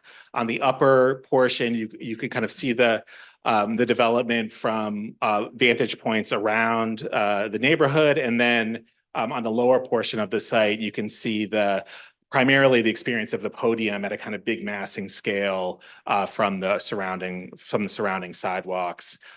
Here you can see the space that we're creating for the south-facing plaza, the north subway component, and you'll see the ways in which we're articulating the podium, which is a little bit shorter than the existing, in order to kind of create that sort of sense of scale from the sidewalk. And I'll go into some of the architecture in a moment. So we've looked at through both sun analysis, but also shading, looking at the impact of the tower. This is what you're seeing here is there's two shades of blue. The darker blue is the existing shadows that the building creates, and the lighter blue is the shadows created by the proposed tower. there's a lot of existing tall buildings you can see in this model here. Primarily, we were looking at the opportunity for getting sunlight to the south of the site in terms of that open space, which we do get. And then also, are there other impacts given the other towers around? There's, I think probably the biggest impact here is the relationship to the north of the site. But given the other height of buildings, there's not a lot of large impact in terms of the shadow within the surrounding blocks.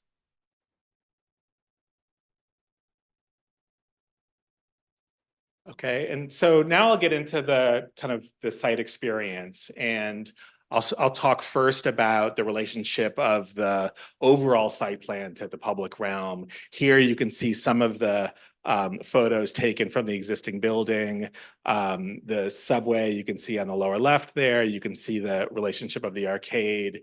I think what we were really looking for is a way to bring the retail and ground floor out to the sidewalk while also enhancing the experience of the sidewalk itself.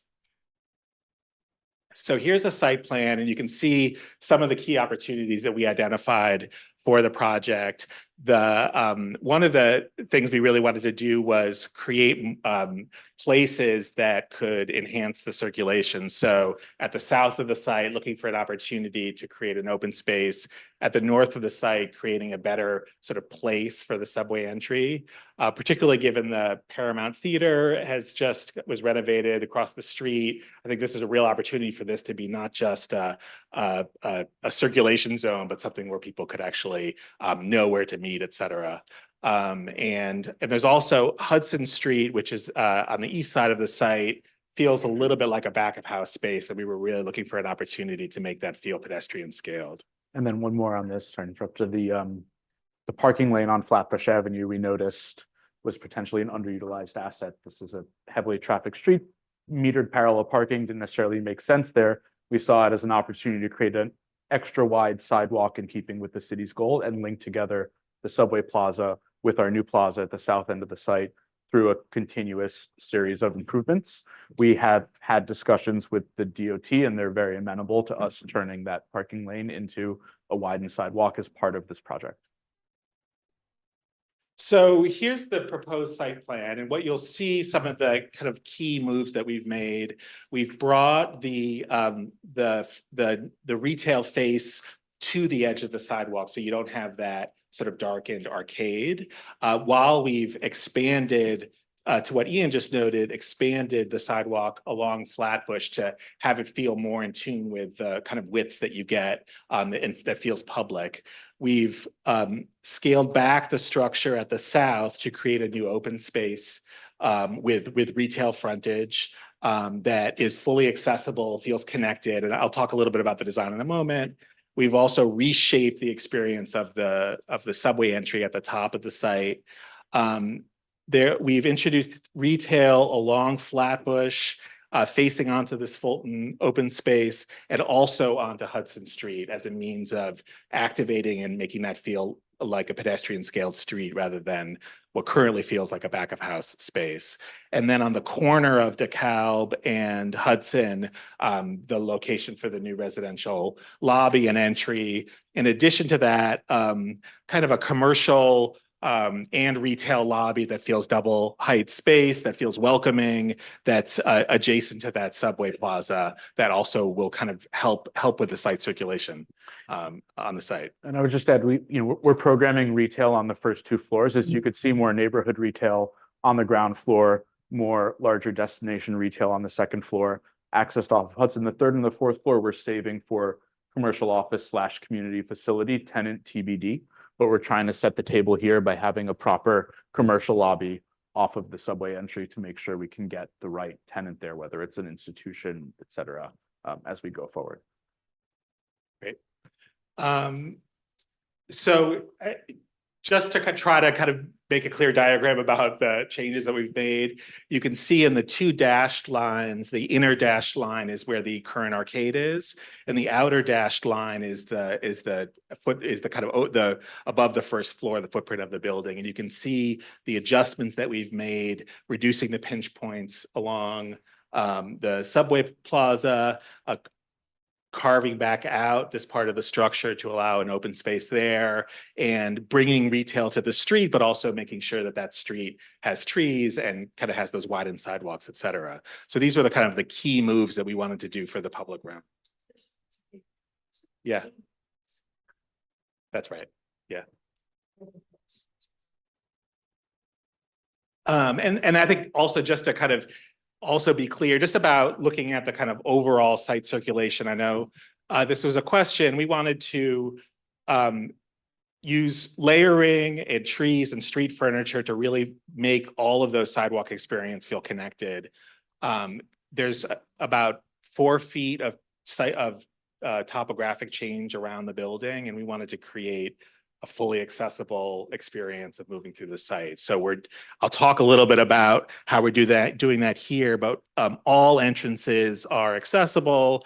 We're kind of creating this sort of layered experience of the subway plaza on the south and a kind of a place that doesn't feel pinch pointy at the north, along with a number of entrances all along the site in order to kind of really activate that experience. Can you point to where the subway plaza is on the south, exactly like where's the? So the subway plaza is up here on the north, and it's these 2 stairs and an existing elevator. And that's what we're kind of expanding and making more of a place. And I'll talk about each of these 2 spaces next.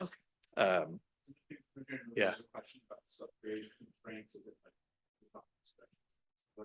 There is a current full story under the existing building above the subway that gives us the opportunity to kind of see planters or do whatever we have to do.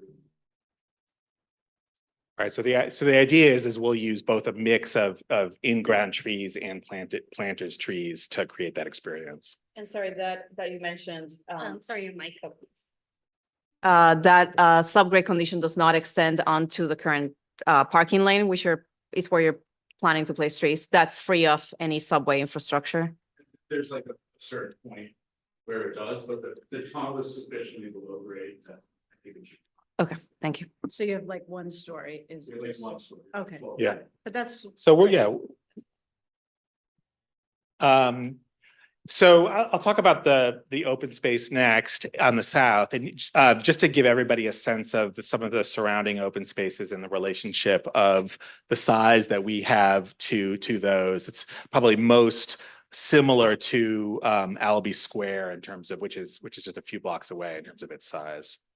And then also wanting, I think during this process, we've had a lot of engagement with a number of different stakeholders and wanting the kind of public realm experience to feel connected to the downtown, some of the downtown Brooklyn initiatives. So many of these are examples of downtown Brooklyn, and we're kind of incorporating their toolkit in terms of benches and kind of approach to trees and planters. So it feels connected to the larger downtown Brooklyn public realm. Within the neighborhood walk as a team. And get her take on what well. We may have a problem with your mic. Sorry, could you just test it again? Sorry, is this? It might have died. And then it's on that.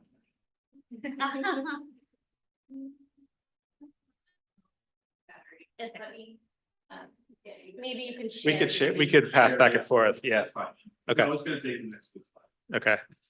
So I'll try to keep this moving, but we wanted to just talk about the South Plaza and then also the subway entry in a little bit more detail. So here you can see what we've labeled here is some of the grade heights. And so all along Flatbush, we anticipate having the sidewalk at retail all on one level, and that would move all the way around to the south here, and a plaza that would really use this idea of layering to create a sense of place, but also a sense of wanting to be there. The Fulton now, I don't know if any of you have been there, is very busy. There's currently guardrails along Fulton. It almost feels like you're on a highway. What we wanted to do is use some street trees and planters to begin to kind of layer that experience so you feel a little bit removed from the busyness of the street, but also to begin to create spaces. So the idea here is that we've created sort of 3 spaces in the plaza this kind of lower zone here, which could potentially be a place where kiosks or food trucks could come and park with a mix of fixed and movable seating.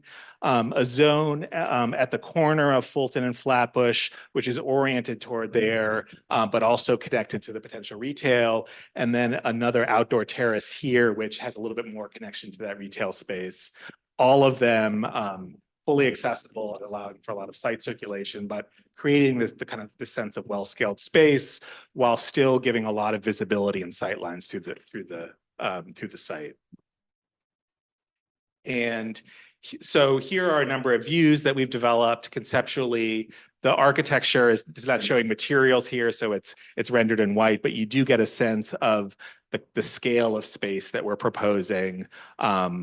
On the right here, this is a view taken from Fulton and Hudson, and you're kind of looking north toward Flatbush and also up toward Hudson, and a view kind of from Flatbush, kind of looking back toward Hudson with Fulton on your right here. And you can get a sense of the kind of layering and spaces that we're interested in creating that make it feel like a place you want to either meet somebody or hang out. And I think there's an opportunity to have some flexibility here including some more programming in that south portion of it, whether it's for food trucks or something else.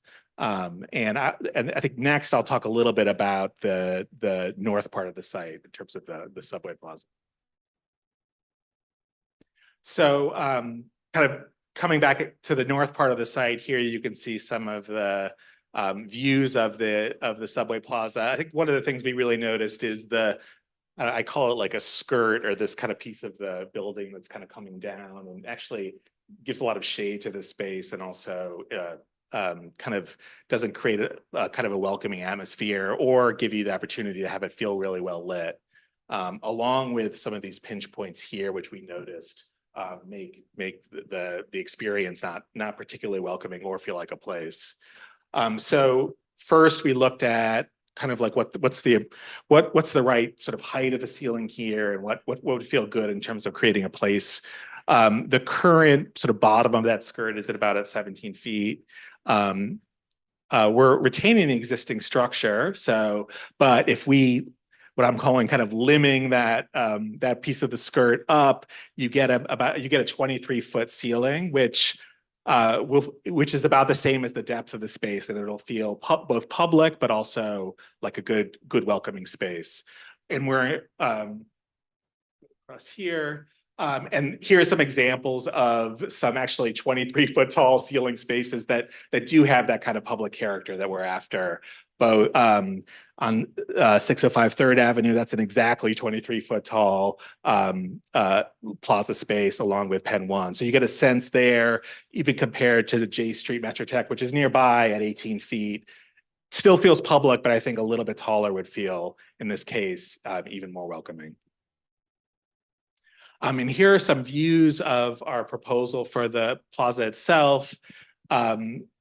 A couple pieces. So what we're proposing is expanding the envelope of the building out to create a much wider a space between the stair and the building. This would be a masonry screen wall that would allow for visibility in and light out in the evening, but also a real sense of texture and the kind of masonry that we're after for the building itself, which I'll talk about in a moment.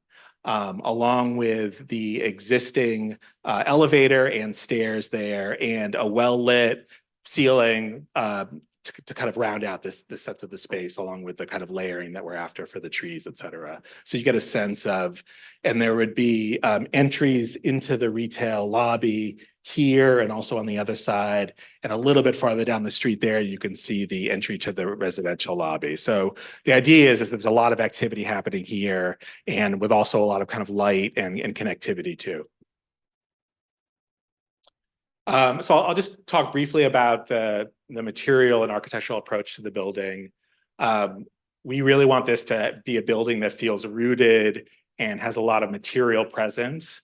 We're proposing a brick building with a mixture of brick and precast. that taps into the kind of rich Brooklyn history of masonry, but done in a contemporary way. And so I had mentioned before that we're retaining the existing structure of the podium, which we are. And so what we're doing is retaining the existing structure. We're removing a few floors, like there's a floor here, we're removing it in order to create a more sort of higher ceiling retail space on that second floor. And then we're recladding that existing structure with brick, a mixture of brick and precast to give it that kind of rooted texture that we're after. And then we're playing with that frame of the grid, bringing glass out, pushing glass to give it some depth at the ground floor, opening up the frame of the existing frame to create a sort of trellis at the top. So really kind of creating a lot of sort of texture and variety and also visibility, which we think will add a lot and kind of add to the public realm of the experience of the site. And you can see here the kind of red brick for the vertical piers of the frame, precast along the horizontal.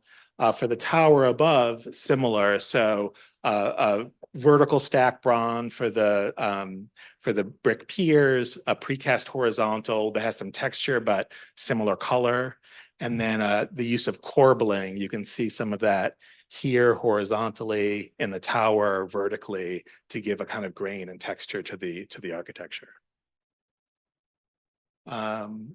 So I think I could, just kind of a few more slides here. This is the roof plan of that podium, a mix of hardscape and softscape on that roof.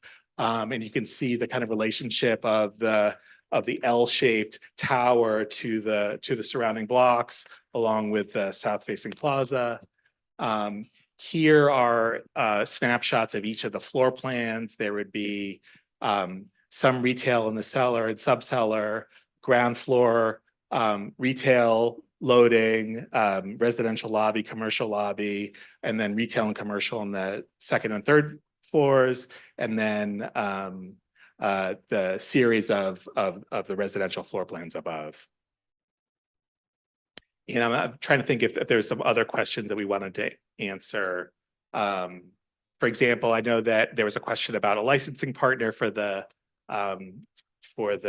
South Plaza, which I know that you guys were looking at. The plaza is a part of our leasehold as ground leasee. So we will, Paula will correct me if I get this term wrong, we will certify the plaza as a POP, but the city will not be responsible for maintaining it. We will maintain it as the developer. You guys will be able to track and monitor the plaza.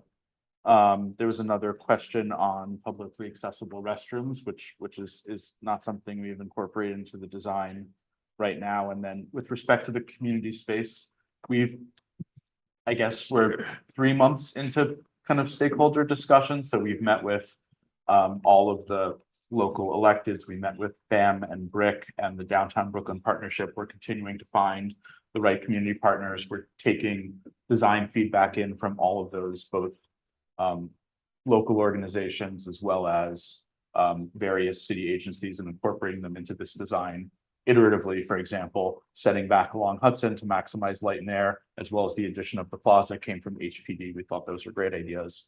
We've integrated them in here, and we're happy to hear any ideas that you guys might have to make the project stronger and take those on as well. Before we make sorry, were you not? We're basically done, but I think we had a few more slides just showing the section. Please. Yeah, just showing the section of the project. You can see the relationship of the ground floor podium and the podium spaces to the tower. We're using those setbacks to create shared space along with a mix of mechanical to kind of break down the scale of the tower, and also to give it a distinctive silhouette on the skyline. Here's a zoom in of the podium, and you can see the 2 floors of retail, commercial, and then the kind of shared space on the roof there. This is approximately 80 feet, which is a little bit lower than the existing building. But so we think gives a good scale to the sidewalk in relationship to the width of the streets here. And then the building elevations as well. I didn't mention that we're planning to have this be an all-electric building using passive house principles, if not certification, that we'll kind of work through. And there's a lot of embodied carbon in the existing structure that saving, we think, is really wonderful. And I think one of the things we're interested in is kind of subtly retaining the memory of the existing building through that structure. I didn't mention it before, but we anticipated the idea of maybe some light poles that speak to the existing locations of the columns that might help animate the plaza. So a couple of different ways in which we hope that as we develop the design, the kind of existing frame can be expressed in subtle ways that will enrich the experience of the building. And I think that's all. Questions, comments, please. So before I open it up for everyone's comments, can you just speak briefly to the facade strategy? We see Yeah. the vertical articulation and also that question of how you're managing the massing, or let's say specifically the separation of the masses Yeah. between the two structures. Sure. If you could just speak to that. Yeah. So we're currently, you can see it a little bit here. We anticipate a masonry building. We want to have enough solidity where it doesn't feel too glassy. And what we're showing here is basically about half of 11 feet would be that brick pier with some corbelling that gives it some texture. And then a grid of about 2 floors that would be expressed per grid to break down the scale of the tower itself. So you would have basically from here to here would be 2 floors, and you would experience that as glass with the precast in between. I see. Basically to kind of breaking down, kind of enlarging the scale of the kind of unit as a means of kind of breaking down the scale of the whole. So the overall materiality, if I were like in that area looking at Brick, that. yeah, so brick, Right. a kind of thickened precast horizontal, which has the same color, but a little bit of texture. Got it. And then glass. And so it's really simple materials, but it should feel like a masonry building that has some Right, that's texture. what I was gonna say, because that Yeah. part of downtown Brooklyn has a great deal of glazing. It whereas does. Primarily, the overall kind of material affect is glazing.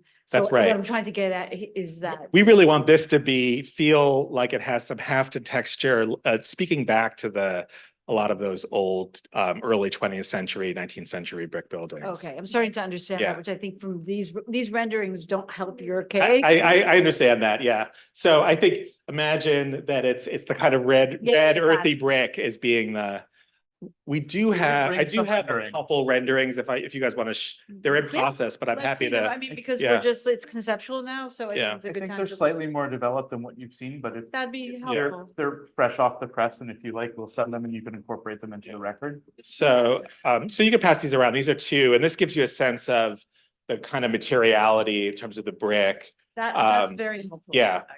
So, I mean, yeah. now I can. So usually we'll do a number of rounds of sampling of the brick. And so there's a lot of work to be done, but you get a sense that we're really after something that feels like Got it has some texture to It it. was, I think Yeah. until this moment, you answering Okay. and sharing those, we didn't understand Okay. that. Well, thank you for asking. Yeah, So- sure. And then the last piece before we open up is if you could talk about the expression of those 2 volumes as being separate or together or. whatever. Yeah, I think right from the beginning, we felt that an L shape and expressing that as one thing was going to be an ungainly, and we really wanted to express the verticality, but also separate them a little, so that we imagine that it would be, let's say, precast fins or something that just kind of breaks down and makes you understand that it's 2 legs of something, that there's some independence there. So is there actually space? there's, between yeah, them? so there would be, well, it would be what we call a reveal. So imagine like a 3 foot deep or 5 foot deep there, just to kind of create a shadow line I see. so that you understand these 2 as being a little bit more Got it. independent. But so there Right. was. There's no physical separation, that's right. Right. But it does feel, with the shadow line, it'll feel like they have some It will independence. define that. That's right. As 2 separate volumes. And this was but they're actually essential. one volume. They're one volume, that's right. got it. Yeah. This was essential to maximizing housing on the Yeah, site. right, thank To create an L-shaped building with an optimized efficiency and corridor to maximize the housing units, maximize the affordable housing units, but then the magic of the 10 Burke team was how you make that a little bit more delicate, so it doesn't quite feel like it has all the bulk that it really does to Okay. accommodate all these units. That's very helpful. I don't think we understood that either. Okay, well, with that, I will open it up. Bill, I know you have to go, so. Okay, Kenza. I appreciate that there's this public space that HPD asked about that is on the ground level, the 4,700 square feet. Yeah. But the mix of hardscape and softscape, outdoor amenity spaces, that also is accessible to the public? No, that would be shared by the residents on the top of that space currently in the current design. To me, it seems like the smaller space, especially if there's vendors and everything, I think this idea that you guys have that it will create rest or at least a break from the chaos of that corner. Now you have to realize I lived in that neighborhood for 20 years. Yeah. Okay, so I know that corner intimately. That was my subway stop. So this admittedly new green space, but very, very tiny. I mean, is there some structural reason why people couldn't, like, it could be designed so that people could have flow into that upper space as well? It's just, is that possible? Can we see that, a plan that shows since Kenza's out? Yeah. I guess, is it possible? Of course, it's possible. There you go. You know, this project is providing 1,200 housing units of mixed income housing. Those residents need some amenity space, especially for a very large building to feel like home. There needs to be collective spaces where they can gather. And this is the only other outdoor space that is available for that. So we've prioritized this as a collective space for occupants, of which there are many, and every occupant of this building, affordable or market rate, will have access to the exact same suite of amenities, including this rooftop here.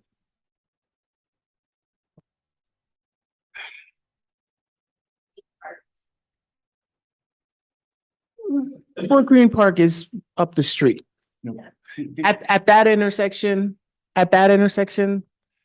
if you, at that intersection, if you have housing next to there, and there really isn't that much green space. There just isn't. And even showing you guys made a point of showing how much the space was as a comparison to Abolitionist Place or the local precedents. And I appreciate that. It does really give you a sense of what the scope of that scale and space would be. I'm not saying that it's not great that all the tenants get access to the same space, but I am saying that it feels like that 5,000 square feet, that's the size of, one of these apartments. And it's like, it seems to me be bit cramped for pedestrians. If pedestrians did seek refuge here and we're making it more part of the community, it seems like that front door could be bigger. And I'm not saying that you make the smaller space on the ground floor bigger, but I'm saying it is possible to have access. And, not even that it's advertised, but that if people are curious, they can venture up and have a bigger space, a bigger green space. And Fort Greene Park, there's ball playing on the weekend, there's the farmer's market on the weekend, there's a lot going on. And this space, you can't really do that. And so it's like, urban Green Beach. It's a different vibe. Yeah. So for neighborhood people, it could be quite an interesting kind of secret, like amenity. And there you don't have to advertise it as like open to the whole city, but there are few places where you can't kick a ball around and you can just grab sun, especially at that corner. Right. So I'm opening up the possibility that you consider making it an oasis, not just for building residents, or at least that you have it, because then all of a sudden you really got something that has huge value to your neighbors. Great, thank you. Isabel. Okay, so I have a couple of design questions, but before I address those, I would like to understand jurisdiction of the open spaces a little bit more closely. Yeah. You mentioned this plaza to the south, it's a Pops Plaza. Not a- Oh, it's not a Pops. Sorry, so can you clarify that then? Hala Sala from HPD will answer this question far better than I Okay, will. because that's gonna help me frame then the design comments. Hi, good afternoon. I'm Hala Sala. I'm the Deputy Director for Brooklyn Planning at HPD. So yes, the space will not be a POPs from the zoning perspective, but will be treated as such in terms of monitoring. So it'll be in the POPs database, but they're not receiving any sort of public space bonus through zoning. So it won't be a POPs, doesn't have to abide by the same POPs design standards. Understood. But rather we'll be working with city planning on designing and you all the public space. So we'll be monitored as one, but not defined as a POPs. Got it. So from a design standpoint, I guess you're not obliged to meet all the POPs requirements, but you are doing so in good faith to collaborate with city planning to meet their open space goals. I'm just asking that because I don't know how familiar you may be with the POPs requirements. They're extremely strict and I don't see them being implemented here. So I want to understand the lengths through which I'm reviewing this. That's exactly. Okay. Okay, great. And then, so you are basically going to, in the future, maintain that area within the property line. What about the sidewalks? Have there been any conversations with DOT about the maintenance of the assets that you're proposing here? We've had conversations about the design and the Mhm. extent. I don't think we've had conversations yet about the maintenance, but they're aware of what we're proposing, including the sidewalk widening, which they're Mhm. supportive. And when do you think those conversations may happen? And this is why I'm asking this question.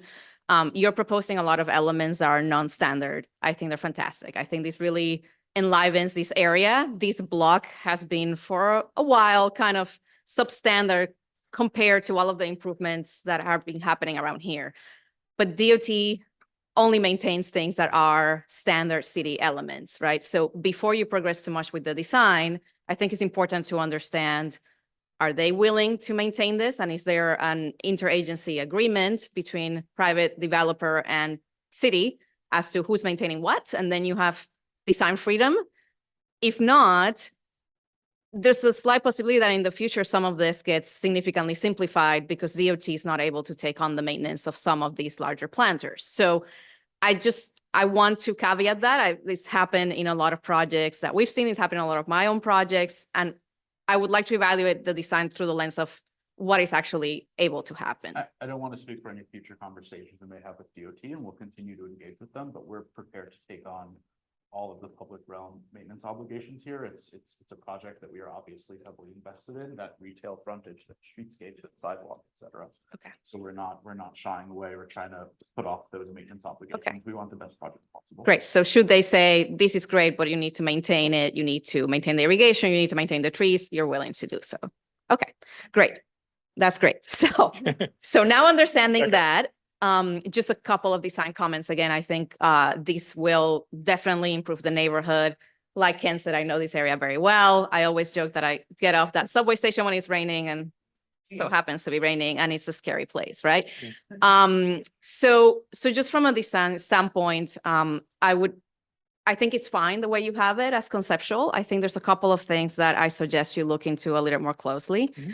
First is, it would be good to see several sections through the plaza to understand both the grade difference, but also the height of the planters. Some of the imagery represents planters that seem to be quite high. And between that and the grade difference, I would have concerns about sight lines across. Sure. So difficult to tell from the images you provided, but I think as you move forward, it would be good to do just some pure sections. Specifically, the one on the top right is feeling a little bit high.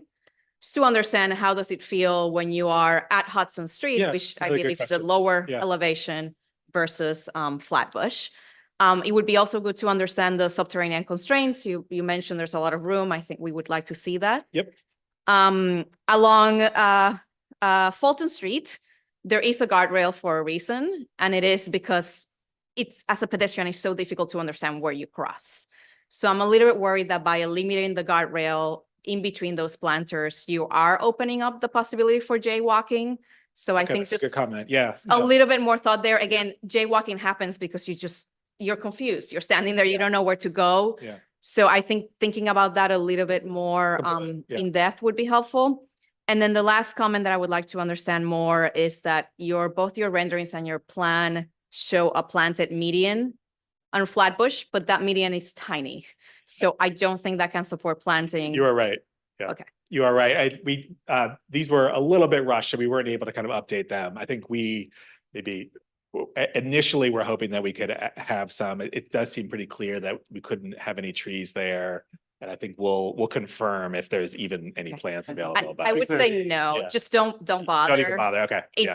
It's too narrow. You're absolutely There's too much traffic. There's too much trash. I would rather you invest on the sidewalk and the plaza and Great. make them viable We agree. than the median.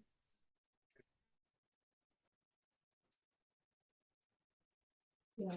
That is something that I think would be helpful It's to a good point. understand. We need to study it more. Mhm. You know, I think we really see an opportunity on that street to make it feel more lively and pedestrian focused, and so that's what we're trying to. There's a couple of trees that will do okay in almost no light, but it would be worth it to look at the It's light levels something that we need to more study closely. Agreed. The last thing I would say is that, again, this is a bit of a harsh environment. Other developers have done successful public spaces like 2 Trees on Ashland Place. Maybe tapping onto them to understand lessons learned, Mhm. what is working, what is not working, what may have a bigger maintenance draw than perhaps they anticipated, I think will ensure that this is successful. Because planting is harsh here due to sunlight. There's a lot of trash. There's a lot of materials that don't do well.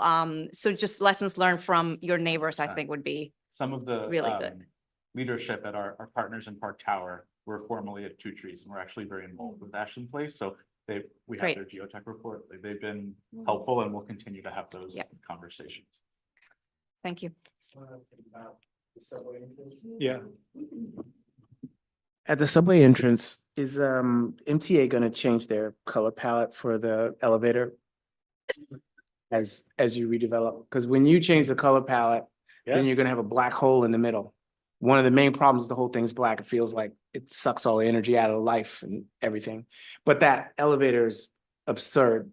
And so do you think you could partner with MTA at least for that one part so that you're continuing to have a language that makes sense at that opening?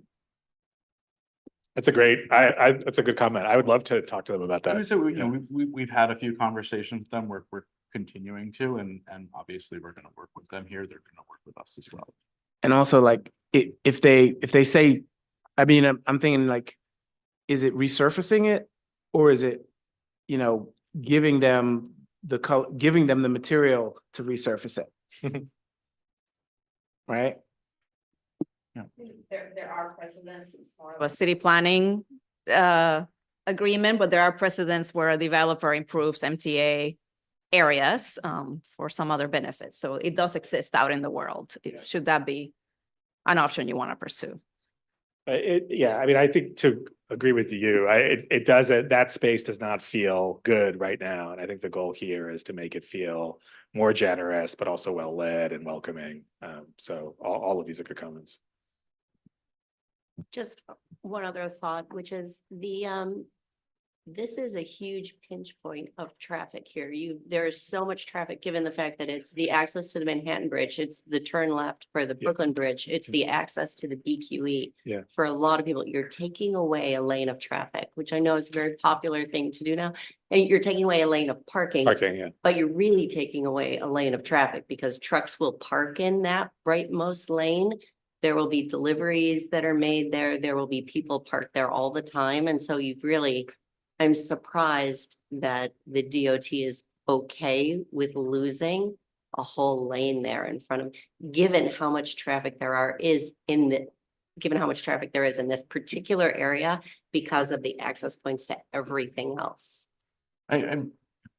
We've had the conversation with them. We'll continue to have conversation with them. They've been supportive. I think their feeling was the pulling in and pulling out of parallel parking as currently existed already was creating a pretty bad impact that would be Right, ameliorated. and I understand Yeah. that, but I don't think that's gonna go away. I Sure, think sure. it's just gonna move out a lane now Into the park. because Yeah. people will still sit there either to deliver or to pick up people. I mean, it's a residence now of 1,200 apartments, so, right? Are you designating a space somewhere else on the building? We are, where- yeah, here. Yeah. So this is an existing, very wide section of Hudson Street, and we're maintaining the width to create a waiting and drop-off place, accessible drop-off for the building residents to not traffic other streets. Okay, anything else before I summarize? Okay, well, first I want to say thank you very much for giving us this conceptual presentation. We're very happy that this additional housing is being added to our city, particularly 30% affordable, which we very much appreciate and applaud. The comments fall into a number of different overall categories. First, on the building materiality, we'd love for you, when you come back, to show, include renderings like that so that we can understand, and also be able to speak to your the design strategy that you pursued vis-a-vis, you seem to be speaking about the kind of context there. So give us a sense of how you got to what you have. Sure. And maybe look at the articulation of the two masses so that we can understand that better. Second, we were talking about the color palette for the subway entrance and looking at that. And I know you've been doing a great deal to make that more welcoming. So we encourage you to continue those activities. We'd like to see details on the open spaces on the roofs. We also have purview on that, and as yet, I don't think we've seen any of those roof plans. So we'd like to see that. As Karen just raised, we'd like to understand what DOT is saying about the impact of the removal of that lane of traffic. And then finally, most of the comments, and I'm going to summarize you, so you should jump in if I miss anything. We really appreciate and applaud adding that open space, which is very much needed here. And there's a number of things we'd like you to take a look at. One is the question of jaywalking on that side that Isabel raised. We'd like to see sections through it. We talked about the planted median and how it's not really feasible. Studying light conditions on Hudson to see what we can grow there. Talking about, you had expressed a commitment to, Isabel's question was really about, like, we don't know what to look at until we know what resources are available to care for it. So we'd like to see that commitment be part of your next presentation. And then finally, I guess I would ask you to consider, did I get your points? Okay. And then I'd ask you to consider, I know that in connection with the development that's happening nearby for 100 Flatbush, they're also working on a similar scaled open space. I don't think the plans have been released yet, but I know there was some conversation around the idea of including things like charging stations and other things when there's power outages. That's so, because it's also all electric. So there's that kind of connection, so that this could be a place where people might turn to in an emergency moment. As another layer of use for the community. Yeah. Which I think, given that this is going to be all electric, that you're reusing the podium, and that it includes a large percentage of affordable housing, that extra layer of thinking through how the open space could be deployed for many conditions would be really a nice addition, I think, to your narrative. So I would encourage you to think about that. Other than that, I can say. There's one thing I would say that is conceptual, and take it for what it is. Fort Greene is, all the streets are named after heroes and people who fought in the American Revolution. And of course, the bodies of the prison ship martyrs are interred in Fort Greene Park. So conceptually, as a building, you're making this new site and you're doing it in this place that is commemorative of the American Revolution. And that isn't really reflected in any of your planning, but could be. And adds a layer to making it part of the home. Okay, and final comment, American Revolution remembrance. Anything else? Okay, well, thank you very much. We look forward to your preliminary presentation. And this concludes our meeting. The public meeting is now adjourned. Thank you. Thank you. Thank you all. I Thank you. appreciate it. Thank you.